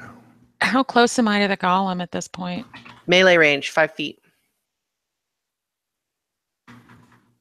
I'm gonna I'm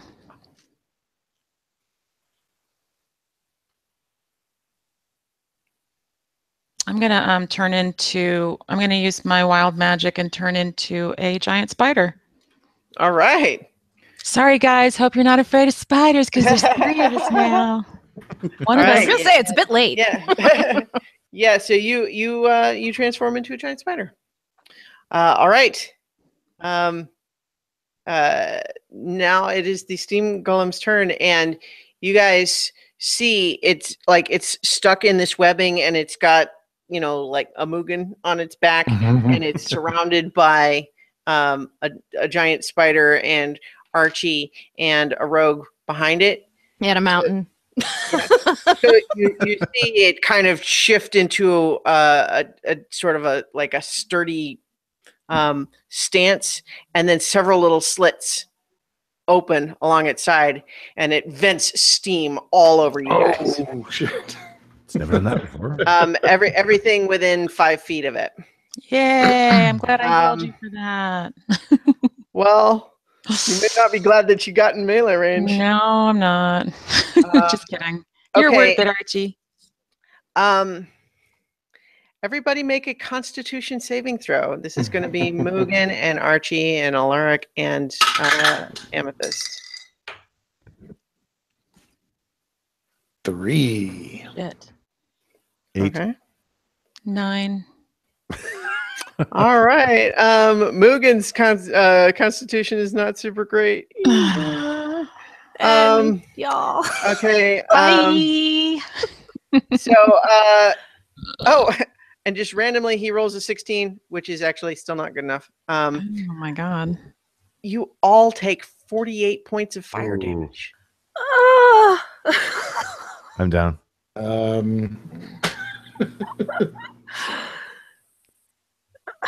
Yeah, that really wasn't worth it to heal him for 18.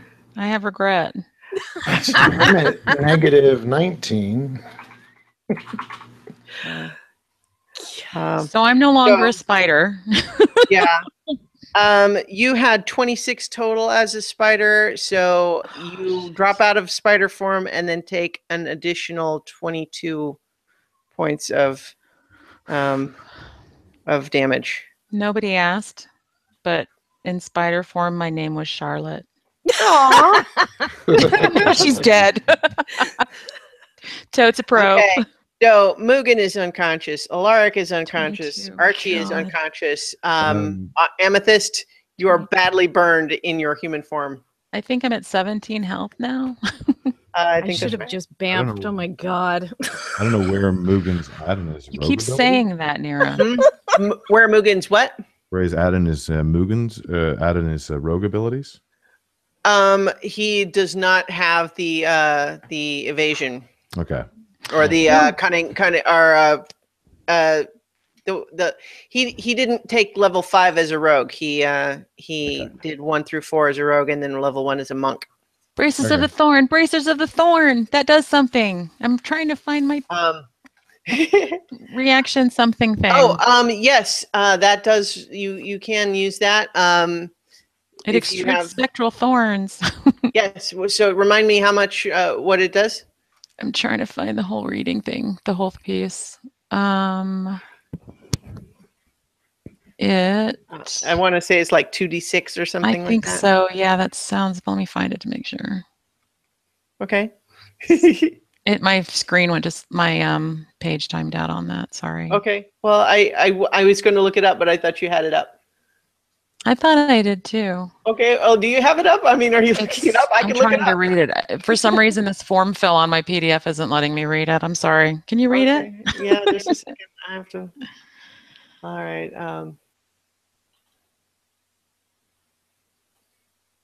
Okay.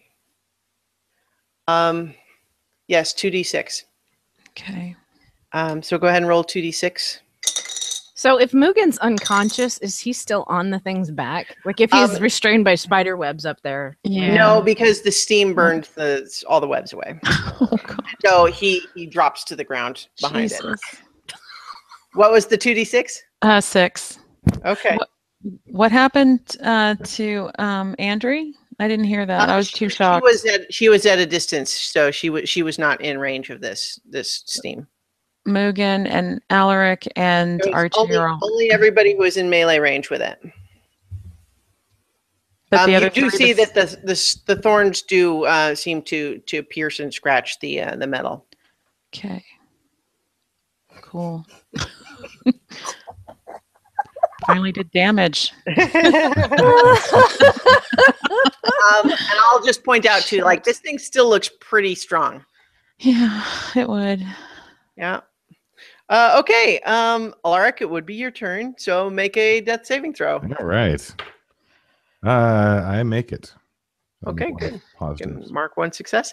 Nira, you're looking pretty healthy. How are you doing? Do we run? Well, so my choice here is I can cast Prayer of Healing at level 3, which will bring everybody back. That seems cool. But I think running up and getting the key would be one action. Yeah. Bamfing onto the back would be another action. Mm-hmm. Opening the panel would be another action. So I'm Yeah. going to have to go with Prayer of Healing at level 3. Okay. Because all y'all decided to die. You were the one that suggested I run up and heal Archie. Well, I didn't know it was a melee one. I thought you I had know. like healing Well, word or part of what happened too is that you I'm came not up the with this healer. cunning plan to not have to just face it head on, and then you faced it head on. Yeah. So Yep, that's.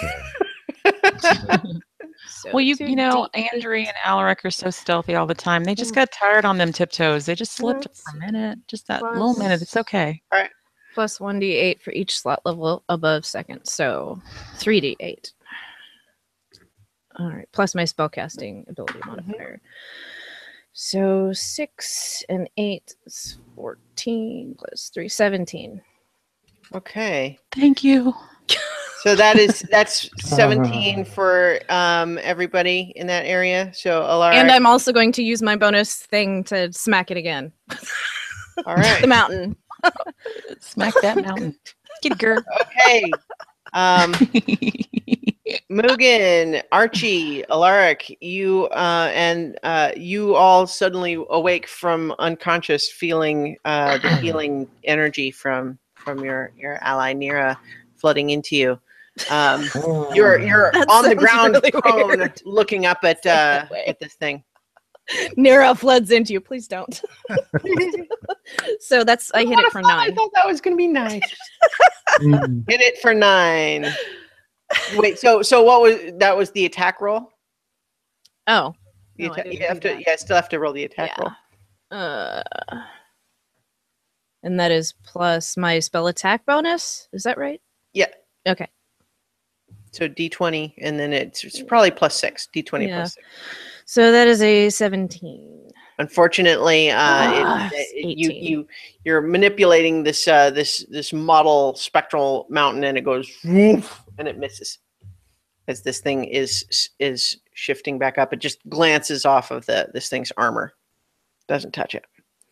All right, Mugen is awake, and he's like, oh, right, and so he is now on the ground, but still has the spider climb available. And he's good at climbing anyway. So while it would be half of his movement to stand up, he is just laying right at the feet. So he's just right behind it. I'm going to say he uses the rest of his movement to just clamber right back up on its back. And I love you, Mugen. You're so brave. I'm just making sure the action economy works here, but because he is a rogue, he can bonus action use an object, which is the key. He opens the little panel and he uses his action to snatch out the pieces of paper that he finds there. And as soon as he does, the golem just goes to a standing position. Oh, praise Oh my God. god, yes, finally something worked the way it was supposed to. Oh. It only took 3 people dying. Hey, From I the saved you. You did. You Nobody did. You did. died. From the I know they don't really die. What's it called? Knocked out. Yeah. in this moment of unbelievable actual success and the snatched of death, Alaric just starts laughing hideously. He's one of those ugly, uncontrolled, tears are streaming down the eyes, snot coming out the nose, just unbelieving that this is actually working. We get that a lot. Well done, you guys. So I think that's probably a nice moment of triumph to finish this session on. But congratulations, you guys. You get Slave plans. 2,000 XP each. Whoa. Here So comes we're- the next question. How far until we get our next level? Yeah, Come on, like Fiona. what is your total now? 4,000. Actually, 11,250. 11,250. Okay, I think it's 14,000 for the next level. That sounds right. Oh, did my spiders get fried? No, they were at a distance, so they were not in range of the steam. They're still hanging out. Cool. I'm gonna go snuggle with them. I'm a little traumatized. Nice. We need some fan art of that of Amethyst still looking a little bit like Singed. well, a lot of the burns were healed, but you're still like dripping wet from the steam and just a little pink from from light burns, and just It's an sitting extreme there, signal. sitting there in the cave, just an arm over each of these giant spiders. Just that was a rough one. All right. Good job, you guys. Yeah, so we'll pick up next time on the result of this. But good job. You know, you because you needed to plan for that. Like, because the little panel, first of all, you needed to convince CK to show you the blueprint. You needed to be able to read the blueprint well enough to recognize both what that panel might be and recognize that it would need the key. You needed to go get the key, and then you needed to actually succeed in opening the panel. So you did all the things to make that work. Good job. All of those steps is why Alaric has been running for 3 years. Oh, we did it. I truly get it. I didn't even get to have any fun as a Spider-Man. But did you die? Oh, I died. I knew it was going to do that Steam thing when you guys kept, more and more of you kept getting in melee range. I was like, oh. I know. But I literally couldn't find anything else to use against it. Well, no, I mean, it worked, sort of. I should have just done the damn fairy. No, I mean, think about it in this context, is that it did specifically work because you did go unconscious, but Nero was there to bring you back, and you got it done. Yeah, It's a we good got thing it we done. totally planned that part. Yeah. Realized I was such an idiot. Instead of my dodging, I was going to do Bane on him, so he'd have negatives for attacks. Well, the And Steam, although, yeah. the Steam, at least though, is an area of effect thing that is everything within a 5-foot radius of itself, as opposed to an attack roll. And But, I'd completely forgotten about health, so I also could have laid hands and healed myself. Yeah. Hey, yeah. All right. Teach yourself more often, please. This is why he's the tank. You do the thinking. Smashy, smashy. Good job, everybody. See, we had Paulette in the chat. Be very quiet. We're hunting wobots. Paulette asks, actually, if it lost all that steam pressure, shouldn't it have lost most of its power? The water it just took on would be too cold to bring quickly to a boil. So that's a good question, and I'll answer some of that, which is to say, Alaric was right that when it refills every day, it's just topping off. It's not refilling from an empty boiler. So that's why it is essentially under the effect of a slow spell for an hour, which means that it can do an action or a bonus action, but not both in a turn. And disadvantage on dexterity checks. So that was the slowed down effect from having just taken on the water.